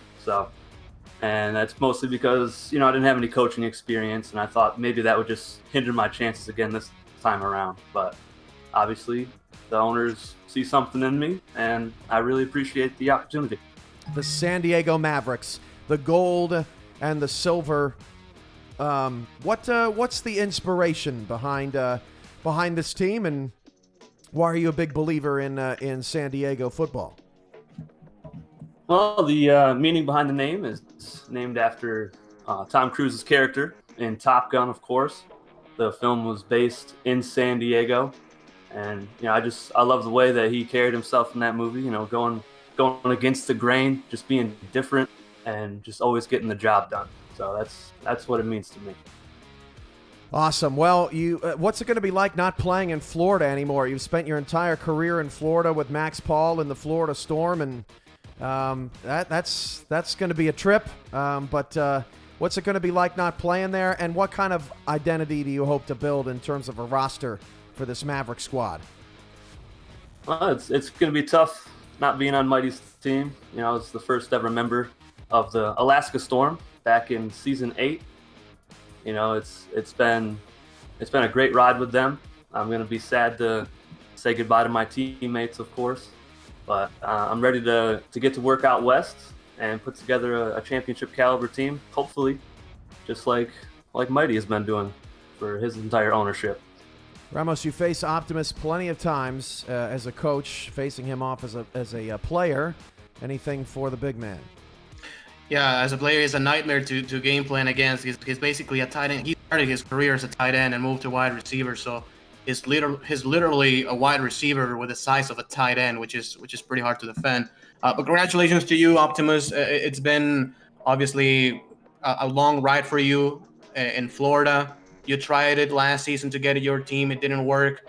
Now you get it. And let me tell you from experience, it's not how you get there, it's the fact that you got here. And it's very, very refreshing to see another team in California. Of course, the Los Angeles franchise was announced not too long ago, but to see a team in San Diego with you know, a breath of fresh air is going to be very fantastic. And I think that you will do a great job. And I'm excited to see what you present to the table. I appreciate it, Ramos. It's definitely been a long ride. You know, I've been watching the SFL since season 3, the players since season 8. So, you know, it's been a very long ride, and I'm ready to get to work. Can't wait to take on Tom and Rachel in the battle for California. It'll be a lot of fun. Oh, shots fired! You know it's Rochelle, right? She hates that. Is it? Oh, I'm so sorry. I probably should have watched the Carolina game. You know what? It's all right. Just pretend like you meant it, and the battle for California is already in full swing. SFL in California back in a big way. Thanks for being here, Optimus, and we appreciate you stopping by. Yeah, thanks for having me. I want to give a shout-out to the other 10 applicants for expansion teams. We had some great ones. West Virginia Wild, Detroit Blaze, Grind City Blues, many others, Washington Thunderbirds. There were a lot of terrific applicants, and this was a tough decision for the owners. Ramos, you were one of them. You had one vote and only one vote. But San Diego and DC, your new teams in the SFL, and anything you'd like to say to the applicants before we move on and look at the rest of the divisions before we head back to the second half. Just work very hard. As I said a few moments ago, it's not here is the fact that you do. On my first attempt, I didn't. Wasn't awarded a team. It took me to my second attempt, and here we are 6 years later, close to 6 years later. It's been some terrific experience, and again, congratulations to DC, to San Diego, and to LA, and I'm very excited to see him on the field. You didn't get a team back then? No, actually, it was in season 4, and it was the Minneapolis. Oh, wow. I didn't even realize that T-Pack. And then for season 5, it was the DC Dragons, it was the Louisville Wolfpack, the Tallahassee Pride, now the Jacksonville Kings, and us. Mm-hmm. Yep, comes full circle. Very, very interesting. All right, let's get to the rest of these divisions before we get to the start of the second half. Let's stay out west. Arizona, Denver, Vegas, Sioux Falls, Vice Wars will be on the list. And by the way, it should be noted that in this format, you play 4 divisional games. The top 2 teams in each division, according to how they finished last season, play each other twice in every division. And the number 3 and number 4 teams play each other twice in every division. So in this division, Denver and Sioux Falls will face off twice next year. Your thoughts on the West, Ramos? That's some division right there with incredible rushing offenses, calling hard, and then you have DJ Moses and Jerry McChesney and Scott Johnson. This is quite the division, running back division right here in the West. Let's go to the South, where we've got the Texas teams and Mexico City. Fort Worth, the lone non-playoff team from this past season in this division. But none of the 4 teams obviously made it to this game, but made it far in the playoffs and were very competitive. Ramos, your thoughts on your new Texas divisional opponents? Well, we've had a rivalry with Houston for many, many seasons, so happy to see it back. And as far as Lone Star and Fort Worth, they had great first years. Fort Worth had an unbelievable win against the Louisiana Revolution, for example, so they demonstrated they are very, very good. And Lone Star made it to the to the playoffs, and just got a little bit closer in the championship game, but this is some division. it's going to be very exciting to see what transpires. How about the East, led by Bryant Dynasty? Atlanta, Louisiana will have something to say about that. St. Louis, a very young team, probably outplayed what they may have thought of offensively this season, and Tulsa is there as well. A lot of big names in this division. Your thoughts on the East? The defensive backs in this division are crazy. You see many guys that are Pro Bowlers and all SFL guys. Louisiana has Tank Bennett, and St. Louis has a couple more with Winkler and others. So Atlanta is not too far behind. This is a great division that has a championship team, Atlanta, in it, and Louisiana, which was probably the best team in the regular season this year. And finally, the Atlantics, the battle for Florida and the Carolinas.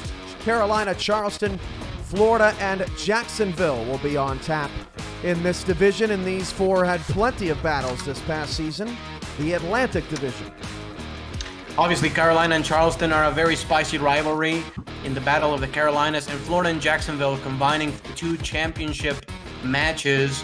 Florida has the upper hand 2-0 on those, but in the regular season, actually, Jacksonville has gotten the better out of the Florida Storm consistently over the past few seasons. So, again, very, very exciting stuff. Stay tuned for the branding unveilings of Los Angeles, San Diego, and DC on our YouTube channel, and of course through our Discord community throughout the off season, as our partner Matt Doyle Designs works with those teams and gets them ready to sign their first players. The SFL schedule release show is November 12th, and season 16 starts Saturday, January 23rd on 11 Sports. And for the fans, this has been the SFL Halftime Report, and we will be right back for the second half here on 11 Sports and for the fans.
start of the second half.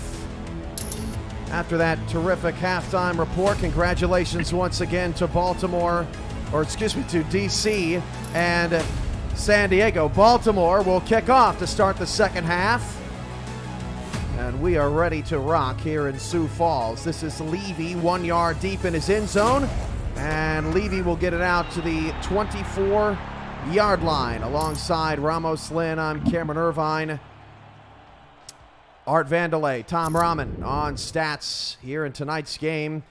All right, reset. Those championship game halftime shows are a little bit longer than the rest of SFO halftime shows usually. Who's going to have the juice in the second half?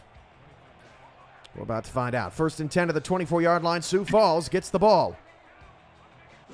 I formation, they'll throw again. This is out to Hart, and Hart's got 4 yards to the 29-yard line. The tackle on the outside made by Austin Brigham. Yeah, and trying to involve Colin Hart a little bit more important. That's a swing pass, but it's essentially like a run because it's a pass in the backfield. So good 4 yards on the play for Sioux Falls. They go in another power set, and Baltimore goes in a 3-3 defense. Let's see if Sioux Falls runs it again. And they run it to Hart on that weak side, and Hart breaks a tackle. He's in the open field, and Colin Hart past the 20 will be chased down by Giovanni Bone at the 12. We were talking at the break, Ramos, about how it just felt like we were due for a big play, and Hart delivers. Yes, sir, and it's a 3-3 defense here for Baltimore, so they just do not have enough people in the box.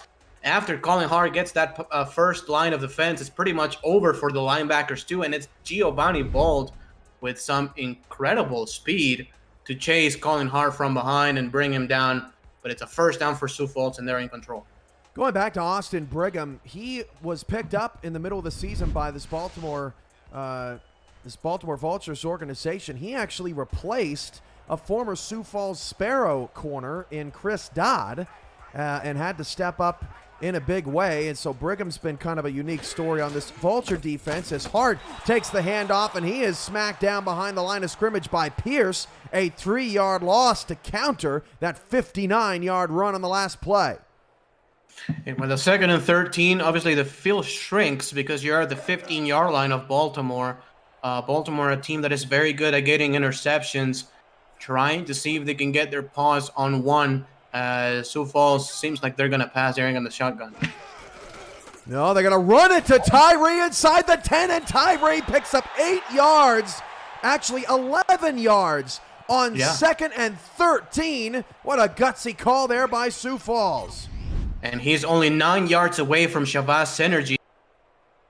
Great job of picking his lane as the center pushes the nose tackle, and Julian Tyree had 11 yards to show for it. 3rd and 2 as they will go now under center. 3rd down and 2 at the 5, 8:58 to go in the third quarter. Fast start for Sioux Falls here in the second half. Hand off to Hart. Hart has a first down, but not a touchdown, thanks to Alvin Mack's big hit. And a shout out to Allison Wegman, who won Beat the Crowd during halftime. Bob Funk is your leader at the break. And 1st and goal here, the ball at the 2. Colin Hart has to be a little bit exhausted, Cam. Let's see if they go with Jalen Wells instead. He has fresher legs right now than number 22. 2 in the backfield with Tyree.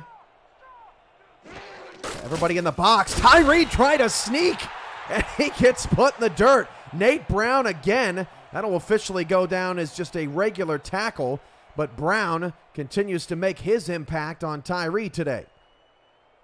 Yeah, and it's going to be a 2nd and goal. Baltimore trying to do a goal line stand. Look at the near side, Cam. If they throw it to Colin Hart, they could have some space here.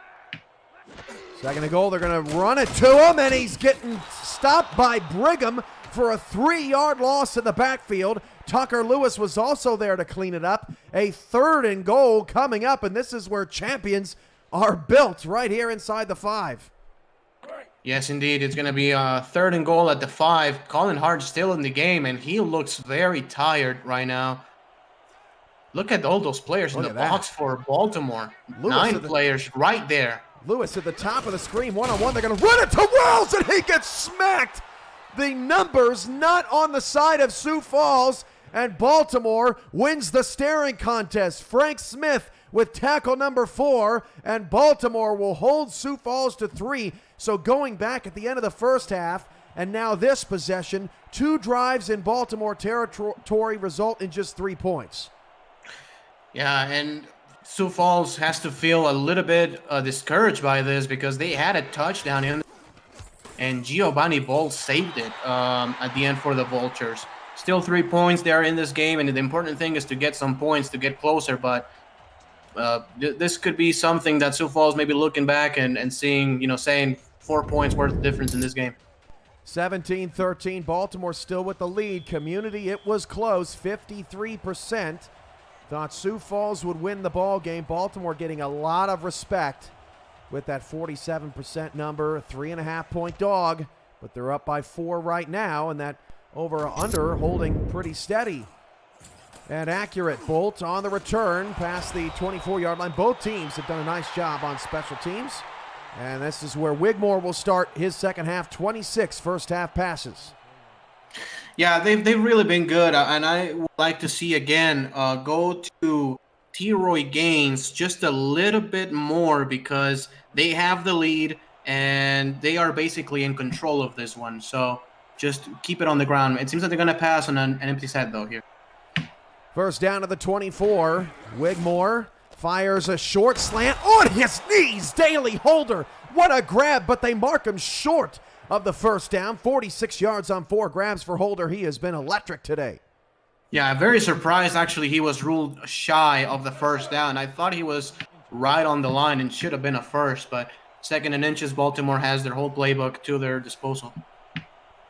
2 backs and 2 receivers. That's T-Roy Gaines in the backfield. 43 yards on 9 carries. This is carry number 10. Gaines has a first down and gets skinny to get to the 38. These 2 owners, rather, as a shout out to Shaquille O'Neal with Birdmen. Tim Johnston, 92 and 53 all time as a SFL owner. Jason McGee is 83 and 51. And the Vultures and Sparrows series is tied at 2 all time. Of course, they met back in week 10. Gaines falls over to make the catch. He's going to lose 1 yard. But back to these 2 team owners, Ramos. Those are impressive records and a lot of history. Yeah, very much so, which, again, makes it shocking that Baltimore, this is their first time in here, and Sioux Falls now is back-to-back seasons. Both owners, both coaches are phenomenal, and they're obviously both in the Hall of Fame. Oh, Wigmore fires out to Hayden again. Ringgold almost jumped that route. It'll bring up a 3rd down and 10. Baltimore's 2 for 5 today. Sioux Falls' defense is now tightening up. Yeah, very, very good play right there for the Sioux Falls defense. It's going to be a 3rd and 10, tight formation, man-on-man coverage here, Cam. Look out for the pick routes in some posts. Fires it outside. That's incomplete. Looking for Irvin, and we'd be remiss not to mention that Thomas Paternitti is the co-owner of this Baltimore team. He's won a championship in Season 4, and Season 7, rather, something that Tim Johnston is trying to get at for the first time, and I didn't even bother looking up his records. I don't think he has any losses. 4th down. Yeah, another obviously great owner in the Hall. And ever since T-Pat joined this Baltimore team, they've been one of the best in the SFL for many seasons. Punt is away to Levy, and this 3rd quarter has gotten a little tighter on the defensive side of the ball. 4:53 to go in the 3rd quarter. We'll step aside. You're watching the SFL's 15th championship game on 11 Sports and for the fans.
We mentioned Thomas Paternity. He won it all in Season 7 and knocked off the undefeated Louisville Wolfpack. Ramos, you said that this was one of the the best coached games you've ever seen. Yes, for sure. Louisville was... they only lost 5 games in their whole history. They were a phenomenal team, and on the road, they just ran the ball right at them, and they were able to get a couple of very big, explosive plays. And Minneapolis, against all odds that season, won their second championship. Kaleka, Davius Reed, Mac Wavy Jr. on that squad. Maulers won 2 titles in 4 seasons. And the undefeated Louisville Wolfpack go down, and they never won a title. And all of that talent. Minneapolis is also the only team in SFL history to lose to their championship opponent in the regular season and then beat them in the championship game. Colin Hart picks up 2. That's what Baltimore is trying to do today. They lost to Sioux Falls in Week 10, and they're trying to beat them today. And so far, so good with a 4-point lead. Obviously, Sioux Falls in control of this game right now. In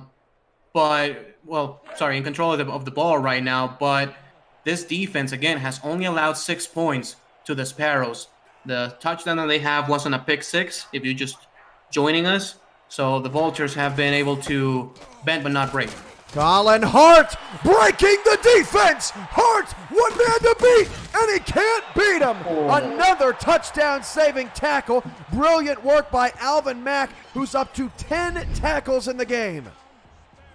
Wow, what an unbelievable block here by I think it was the other tight end. I was unable to catch a number. Excuse me for that, but great job by Colin Hart. Another touchdown-saving tackle by the Baltimore defense. And Sioux Falls now again in scoring position. This is field goal range already for Fall. 1st and 10 at the 34. 2 backs and 2 receivers. Hand off to Hart. Hart cutting right. Great blocks on the outside. Picks up 5 to the Vulture 29. Mack is there again on the stop with Himes. Yes, and again, it's a good 5-yard gain here for Sioux Falls with the whole playbook at their disposal again. They can run it again with Colin Hart. They can do a play action. They can even sneak it here with Julian Tyree again and try to get the first down. Split back, 2nd down, 5 of the Baltimore 29. Hand off to Wells. Not much room there for Wells, only a pickup of 1. Tackle is made by Tucker Lewis. Shout-outs to some of our most loyal supporters all season long. Benji Matson, Slyn Shady, Jason France, Bo Martin Jr., Lone Star Glory, John Boy 26, Jay Ringgold 124, Chris Lee, SFL 88, Crazy H 2000, Man Robinson, BA Dynasty, and many others in the chat on Twitch, twitch.tv/FTF Next. We thank you and appreciate you and love you. Al Dillapre Sr., the intended receiver, and Tyree still has only connected with Gunnar Lewis in his receiving cores today. That pass is incomplete, and they have to settle for another field goal. Yeah, this is a great effort by the Baltimore defense, as Noah Terrazas, Dillapre Sr., and Warren have 0 catches so far on 7 targets. So just huge effort here by the Baltimore Vultures, and Sioux Falls is going to pull within 1 if they can kick a field goal, and they have to feel pretty good about it, because if they can get those receivers involved, the offense can be very explosive here in the second half. And it's good. A little bit trouble with the snap, but Sioux Falls has now cut this deficit to 1. Remember, the Sparrows led 10-7 after the pick 6. They have not led since, and they creep ever closer. It's now a 1-point game. Don't go away. 3:07 to go in the third. Who gets their first title, Baltimore or Sioux Falls? We find out coming up on FTF and 11 Sports.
3:07 to go in the third quarter. This championship is a nail-biter.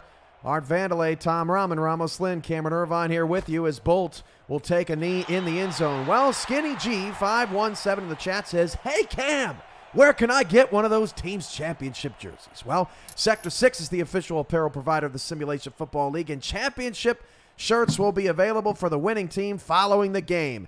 Get your name on the back of your team's or your fan favorite team's jersey as well if you go the replica jersey route and visit team stores and libraries for purchase options through sector6apparel.com or through our website at simulationfl.net. Just hit the shop button. Just hit the T-Roy button if you're Baltimore. The bleed some clock picks up 7. Ringgold with his 8th tackle.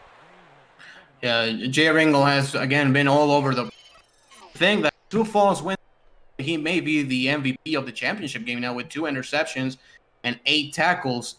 T-Roy Gaines tries to spin it to the inside. Instead of going to the outside and try to get yardage there, he tried to spin on the corner and didn't work. Hart, by the way, up to 128 yards on 14 carries, and he now has 6 straight games with 30-plus yard run. Gaines has 50 yards on 11 carries, but a long of just 8. Second down and 3. We're due for a big one from him. He takes a stretch play left side, and this time he's dropped behind the line. That's James Kelly again. And my takeaway here is James Kelly and Jay Ringgold are just owning this Baltimore offense right now. Yes, they are. And they're basically single-handedly keeping the Sioux Falls offense and the team in the game with those interceptions, with those stoppages for loss of yardage or only for 2 or 3 yards. They're getting the ball back almost after every... Wigmore's pass caught there by Holder. I was going to say almost after every third down. They have been forcing a lot of punts, but this time Daly Holder just got the first down. So fresh set of downs here for Baltimore. Again, trying to become the first team since Minneapolis in Season 7 to beat a team in the championship game they lost to in the regular season. It's only happened once in league history. First down at the 30, 1:55 to go in the third quarter. Ivory Irvin's at the top of the screen, and he's got a little space with him. 3-4 defense for Sioux Falls. That pass is caught by Jay Hayden on a slant over the middle. 9-yard pickup. Levy on the tackle, but Jay Hayden continues to do work. He now has 36 yards on 5 grabs, 5 targets. Yeah, he's been actually one of the best players here for Baltimore in this game. His longest catch is only 12 yards, but he's been able to keep the Baltimore offense ahead of the sticks. Second down and 1 at the 39. Looking Gaines' way. Almost picked off. Kelly was in the vicinity. Gaines has a lot of running room and gets to the Sioux Falls 46-yard line. Easily his best play of the day, or longest play of the day, I should say. Fuentes on the tackle, but what a grab by Gaines. Yeah, most definitely. And as you said, James Kelly, it seemed that his job almost was to cover T-Roy Gaines out of the backfield on the flats, but he was just not looking at the ball, and T-Roy Gaines was able to get a first down and get it to Sioux Falls territory. Good play. First down at the 46. Wigmore under center. Nickel look now for Sioux Falls. Baltimore entering field goal range. They're up 1, and Sioux Falls has not scored an offensive touchdown here today. Wigmore fires it outside. Pass caught by Gaines inside the 45, down to the 44-yard line. Only a 2-yard gain, and that's Barnett again making the tackle.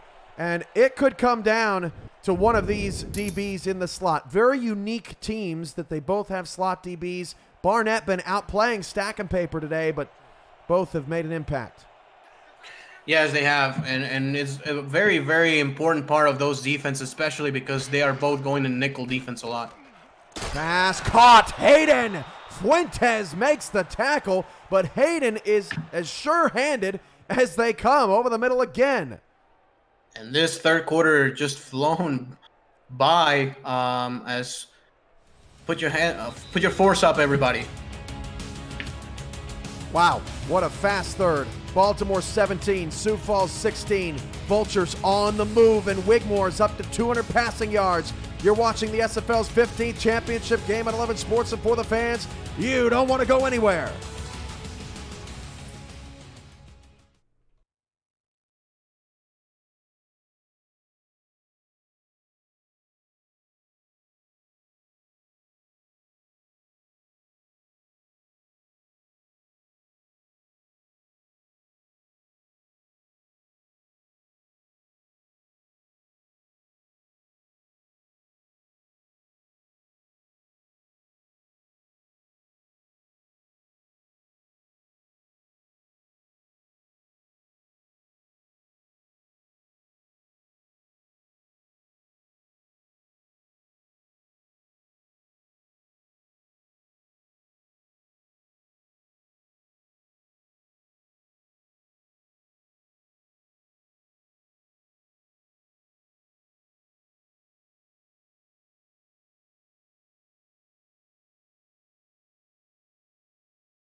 Start of the fourth quarter.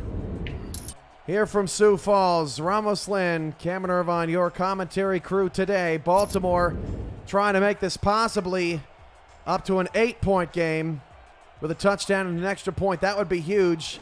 Sioux Falls offense has been struggling a bit, scoring touchdowns. Gaines picks up 6 on a nice little trap play. Levy on the tackle. We haven't really seen that much out of Baltimore today. No, we haven't, and they try to blitz. Sioux Falls tried. But the linebacker was just not in position, and Baltimore got 6 out of it. 10:40 left.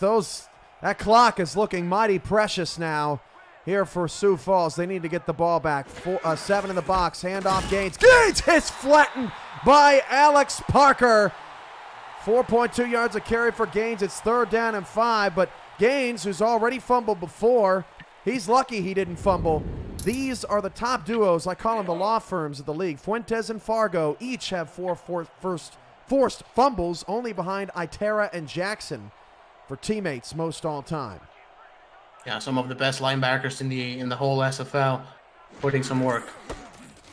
And off to Gaines, and he won't get the first down, so that'll force another field goal. All in all, just 2 offensive touchdowns in this championship game, both off the arm of Jack Wigmore.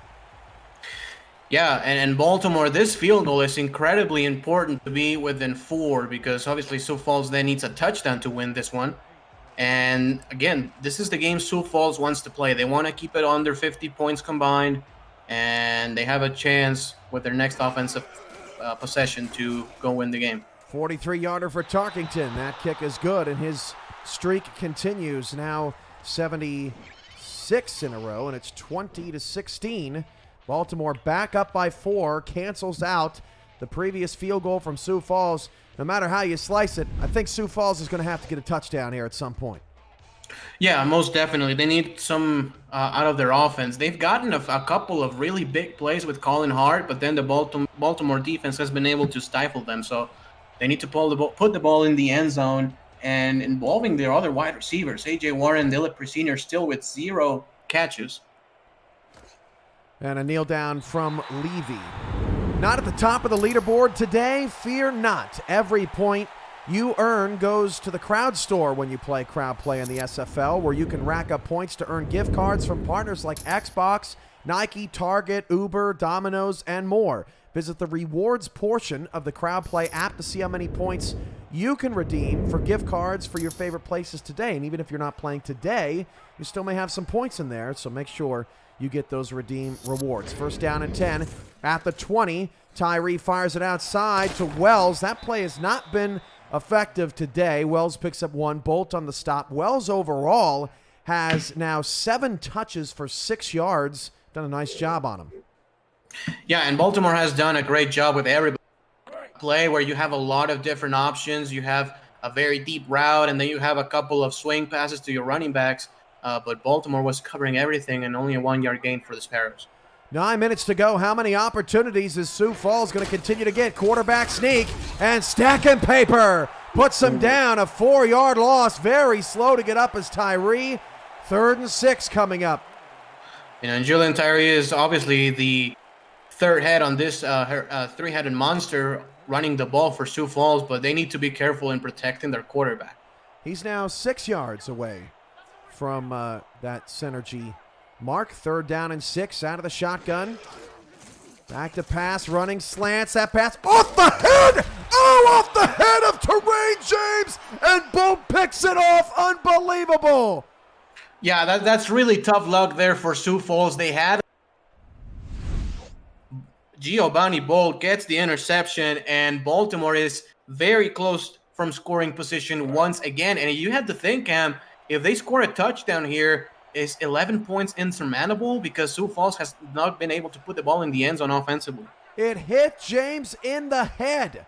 1st down at the 39-yard line. Wigmore changing the play at the line. Play action. Wigmore fires out to the bottom of the screen, caught by Irvin. A 3-yard pickup temporarily stops the clock. What a rough break for Sioux Falls, and they need their defense one more time. Yeah, the defense needs to come up with another big sack or an interception or something like that, because even a field goal obviously still keeps you in the game, 7 points. But judging by how Sioux Falls has struggled offensively, they need to get a turnover here. Handoff gains nothing. 3rd down and 9. Nice tackle in the backfield. Bolt and Ringgold have been exceptional today. Yeah, they both have. Obviously, Giovanni Bolt now with 2 interceptions, and the same goes to Jay Ringgold, including the pick 6. 2 of the very best defensive backs in the SFL, and Bolt on his way to be, a serious candidate for Defensive Player of the Year.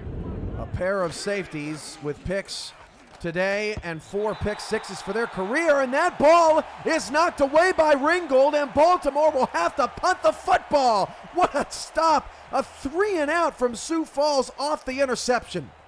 Yeah, and this is something that is incredible here for Sioux Falls. The ball is at the 39-yard line to start, and Baltimore will not even get a field goal out of that. Man, it's incredible. That was slants there for Baltimore. Yes. Once again, Sioux Falls knowing how to take that away from the Vultures. This punt is going to roll into the end zone. 7:31 to go. These 2 offenses have kind of gone stale on us. Can Colin Hart provide the spark that the Sparrows need to get a title? Or will Baltimore hang on? You're watching the SFL's 15th championship game on 11 Sports and For the Fans.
First down and 10 at the 20, 7:31 to go. Maybe now or never for the Sparrows here. Down 4 at home, trying to win their first title. Tyree fires, caught. Al Dillapre Sr. It's the first catch for Dillapre Sr. or Warren or Terrasas in the game. Gets 7. Yeah, they need more of this. It's going to be a 2nd and 3. Which has been hit or miss today, and they're going to take out Dillapre Sr. They're going to go in a power set. I will think they will run the ball here, Cam. 2nd down and 3. Pass is caught. Look at who that is. Number 89, Miles Portis, the backup tight end with the catch and a first down, taking a play out of Baltimore's playbook. Yeah, it's basically the same play that they've tried to run with Jay Hayden. They did it that time with a backup tight end for Sioux Falls. It's going to be a first down, and the Sparrows moving the chains and moving well. Nice little wrinkle there in the offense for Sioux Falls. Now 6:35 to go in the 4th quarter. Down 4. Tyree going to throw again. Flings it outside. Just past the outstretched hands of Stacking Paper. Gunnar Lewis has a first down to the 46-yard line. That was almost a replay of Wigmore's pass in the first half. Yeah, it was pretty much the same thing. Another first down here for Sioux, almost at midfield. Seems like they're going to go in another power set since they're taking their receivers off the field again. But a good balance here for Sioux Falls in this drive. 1st and 10 to the 46. Fires it outside. Colin Hart. Hart past 45 midfield. Oh, Colin Hart gets hit. He is lucky to get up from this. And check this out, Ramos. In championship history, Sioux Falls is the first team in the title game with the last ranked pass offense since Oklahoma City in seasons 1 and 2. And Sioux Falls can be the first to win it. Yeah, that's a testament also to their defense because they keep every single game close, and that run game can just put enough points on the board to win games. Tyree, 130 yards passing today, takes off on a quarterback sneak and picks up only 1. Nice job right at the end of that by Yates, the 4th, almost to kind of turn around and get a paw on him, and he just kind of slung him down to the ground. Brilliant play. Yeah, brilliant play, and it's going to be a 3rd and 4, which is still manageable, but it's not as easy as, especially against this Baltimore defense. They go only 2 wide receivers set. Tyree going to throw on 3rd down and 4. Tyree looking for somebody to get open, and he's sacked! A 6-yard loss, sack made by Al Walker. It's 4th down, and now you probably have to punt and trust your defense again.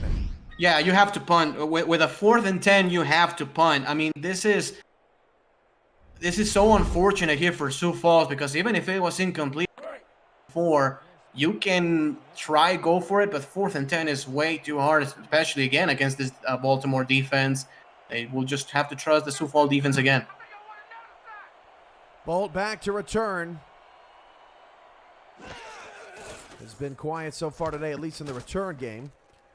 Punt is away from Moholt. This from the 17-yard line. Bolt on the return. Makes 2 men miss, 3 men miss. Here goes Giovanni Bolt. Giovanni Bolt is putting the game away. 20-10 touchdown Baltimore. That's your MVP. That's your MVP. Giovanni Bolt with a score is going to be an 11-point win here for Baltimore in case their defense can make the proper stops, and just off the grasp of number 24, Jay Ringgold. And it's basically, I mean, we've mentioned, if Sioux Falls happens to win this game, it could be probably Ringgold, the MVP, but Giovanni Bolt with 2 interceptions and a punt return for a touchdown. I will give that trophy to number 41 if the Vultures win. Flashbacks to Comakaleka. We just watched the highlight. T-Pat's last championship game, season 7. Got a return. Flip the momentum.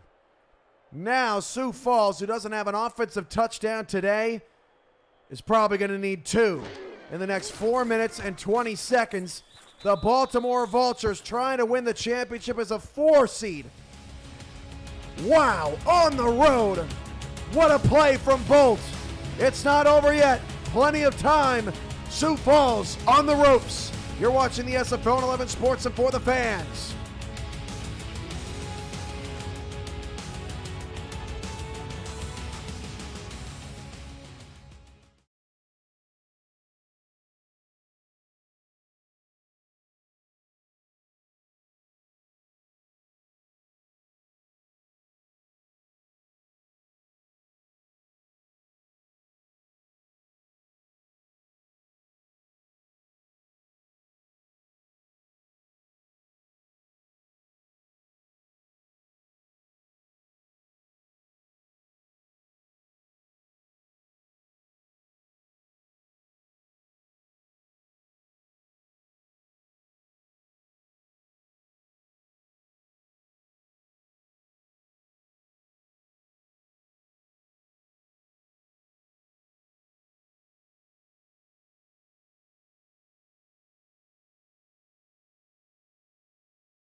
It's been 6 years since Tim Johnston first entered the league.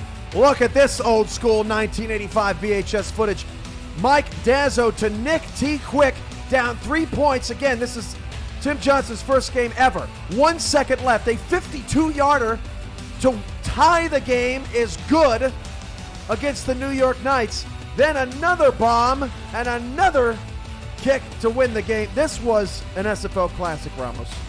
Yeah, it was, and it was also my first game as a player. I was a safety here with the Baltimore Crabs, and we won it on a field goal in overtime. And we're gonna see this teams back again in the division, Cam. We're gonna see the Baltimore Vultures. We're gonna see the Queen City Corsairs. We're gonna see the DC Dragons, the London Knights in the same division. Is gonna be exciting.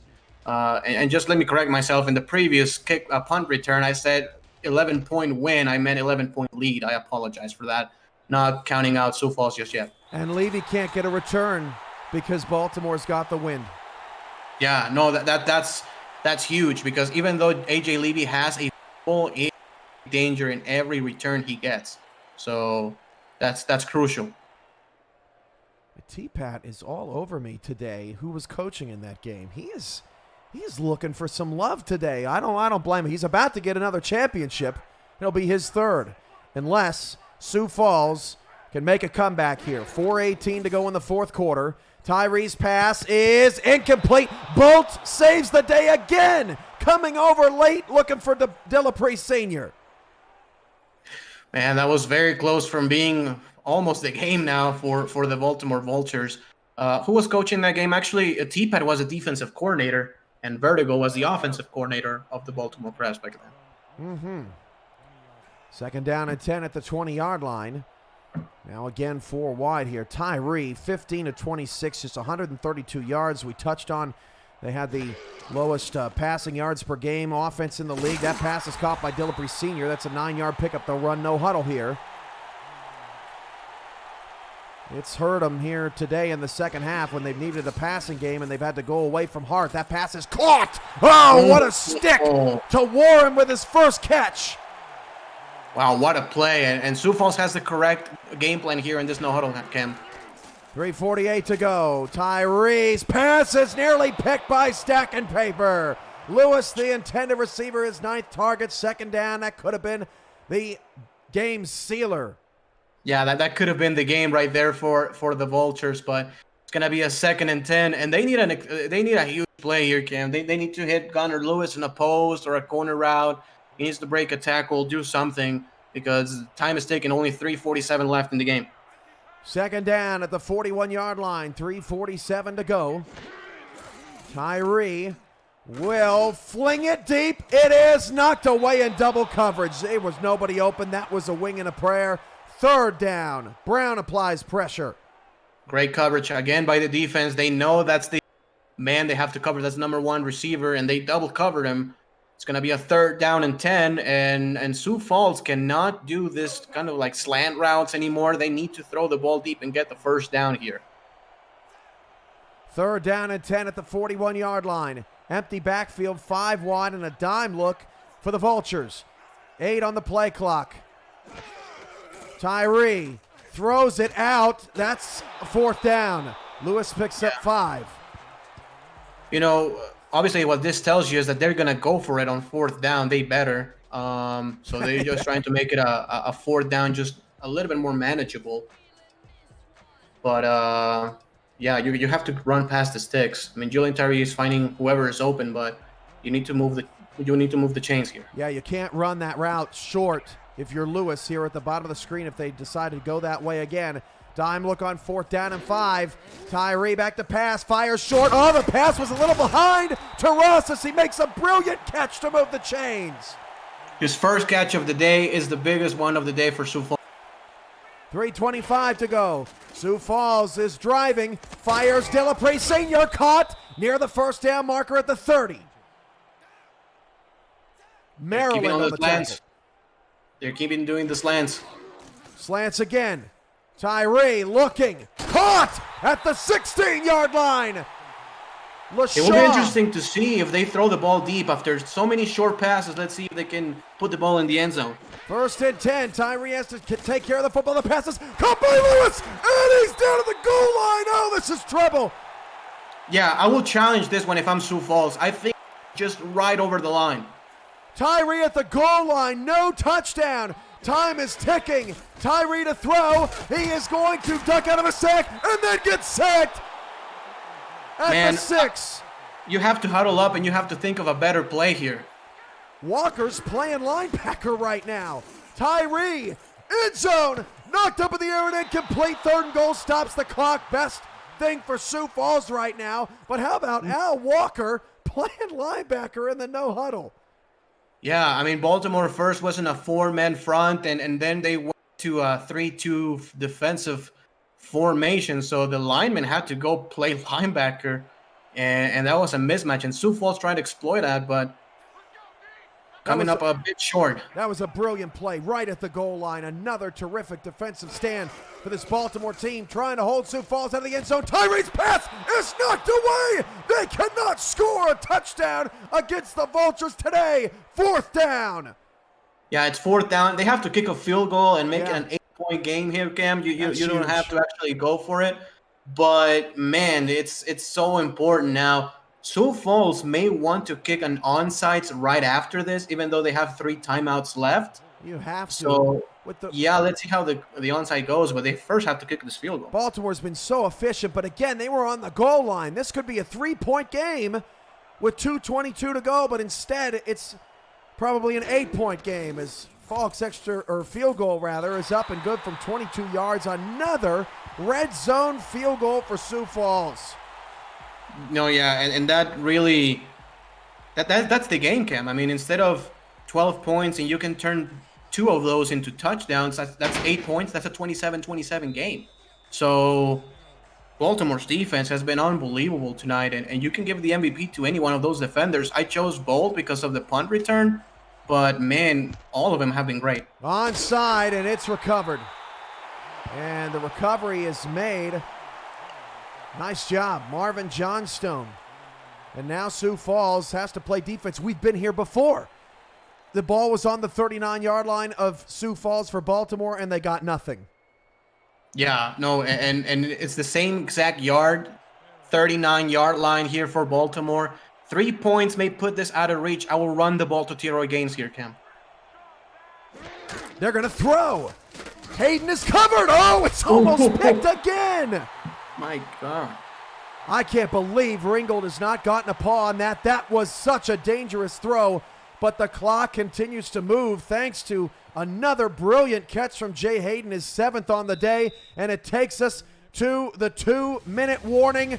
Sioux Falls looking for one more stand and one more chance to get a touchdown. You're watching the SFL Season 15 Championship game on 11 Sports and for the fans.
Second down and 8.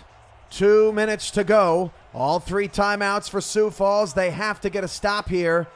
And they jump offside!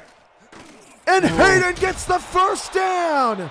Oh my goodness! Oh, just imploding right there. It's an offside. This is going to be decline. But that's the game for Baltimore because they are now in field goal range with this, Cam. Can you mute your mic, Matt? Thanks. And it's James Kelly who has played so well today. Wow. That's just, I mean, that's the defense doing everything all day long and just being gassed. No, totally. Just trying to get a big play, a little bit too eager, and it's a penalty. 1st and 10 into field goal range. Now they need a turnover. Wigmore's going to throw. Wigmore's going to be sacked. Oh my! Oh my goodness! What are they doing? Wow. Obviously, you want to play to win, but you also want to play smart. Luckily for Baltimore, this is still field goal range because the wind is on their side, Yeah, and it's right. a 50-yard attempt from Tarkenton from here. But I'm not calling another pass. I'm just running the ball a couple times, put my kicker in, and win the game. Last week Baltimore put the dagger in Denver with a pass inside 2 minutes. They didn't have to throw it, but they did, and it worked out anyway. If he takes another sack, this could be a problem for the Vultures here as they try to stick a knife in the Sparrows. Handoff, Gaines, and Gaines is crushed right at the line of scrimmage. I think that was Fuentes. Another timeout. Yeah, great play by Fuentes right there. Sioux Falls goal. 3rd and 14. You have to run the ball up the middle here. You have to force Sioux Falls to call their last time out, and you cannot risk a sack or risk an interception. 3rd down and 14 now. Still in field goal range. What are they going to do here? They're going to throw. And the pass is going to be caught by Irvin. And he's got a 1st down. And Baltimore's going to do it. What a gutsy call right there. It's bump and run coverage. Let's see what right there. So the guy who is on the line is getting bumped, and that clears the zone. That's a natural pick play right there, and Jay Ringel cannot be in position because his own guy, his own teammate, is blocking the way for him. Wow. So now you definitely don't throw, right? You take a knee. That's exactly what Baltimore is doing. You take 3 knees. What a gutsy call. And you hit it right on the head, Ramos. That play, a natural pick play, takes the bump out of the game, and Irvin seals the deal. Only 5 catches, 49 yards today. That was so huge. And you go back to that stop on the goal line. I mean, inches. It's a game of inches. It really is. No, it really is. That plays the game in so many ways. For the Baltimore Vultures, and congratulations to T-Pat. That's his 3rd ring. Congratulations to Tim Johnston, TJ. That's his 1st one. Jack Whitmore, T. Roy Gaines, Daley Holder, who was as an owner. He played in the championship game in season 3. His first 2 in 15 seasons. Yeah, unbelievable. Ivory Irvin, Mac Chima, Jay Hayden, Lloyd Graham, those guys contributed on offense, and the defense was incredible tonight. Immediately following the game, Dave Axis and Axis Live has the SFL postgame show. Visit twitch.tv/DaveAxis to hear postgame interviews with Baltimore, maybe some from Sioux Falls, and the rest of the SFL community on an incredible championship. Maybe not the best one ever, Ramos, but this one definitely ranks up there. The Vultures on the road, the 4 seed, gets it done. Yeah, I know, and especially the coaching job by the Vultures teams, especially on defense. They were on point all game long. And Sioux Falls will have to fight another day. Back-to-back championship appearances. And now teams that make back-to-back appearances are 1-3 in trying to get that title. Your Baltimore Vultures are the season 15 SFL champions. T-Pat wins his 3rd, and most everybody on that team wins their 1st. The Vultures win the title with 286 yards of offense. Yeah, and the key was their defense. They only allowed all field goals. Not even this Colin Hart run could put 7 points on the board because Giovanni Bald chased him down, made the tackle, and that's one of the reasons why he is my MVP tonight. But what a collective team effort from the Baltimore Vultures. They fully deserve this one. Yeah, the Sioux Falls offense settles for 4 field goals, and on those drives, Sioux Falls at a 7-play drive for a field goal, a 6-play drive for a field goal, a 9-play drive for a field goal. I mean, it was tough sledding out there, and they had 76 offensive plays and not one touchdown. That is about as brilliant of a defense as you can play in the SFL. Yeah, it truly is. In a league where offenses, put a lot of points on the board, to do not allow a single offensive touchdown is nothing short of impressive. We'll have to check, but that might be the first time in championship game history that a team has not scored an offensive touchdown. Kudos to the Baltimore defense and Giovanni Bolt with the play of the day. And we actually, I thought we might get a chance to see who got the stop at the goal line. We'll have to look at that during the postgame show. But final thoughts here, Ramos, as we count this down. What a season. What a season, and what a game here for the Baltimore Vultures. There it Giovanni is. Bolt. Yeah. Wow. No, he fully deserves it. It was an unbelievable game by him. And congratulations to Deepak, congratulations to DJ, and the rest of the Baltimore Vultures staff. The Baltimore Vultures are your Season 15 SFL champions. Final score, Baltimore 27, Sioux Falls 19 for Art Vandelay, Tom Rahman on stats, and Ramos Lynn, my analyst. Rich Branchard started the season with us. We miss you, and what a season in Season 15. Again, your final, Baltimore 27, Sioux Falls 19. I'm Cameron Irvine. This has been a presentation of the Simulation Football League. Have a great night, everybody. Thank you, everybody.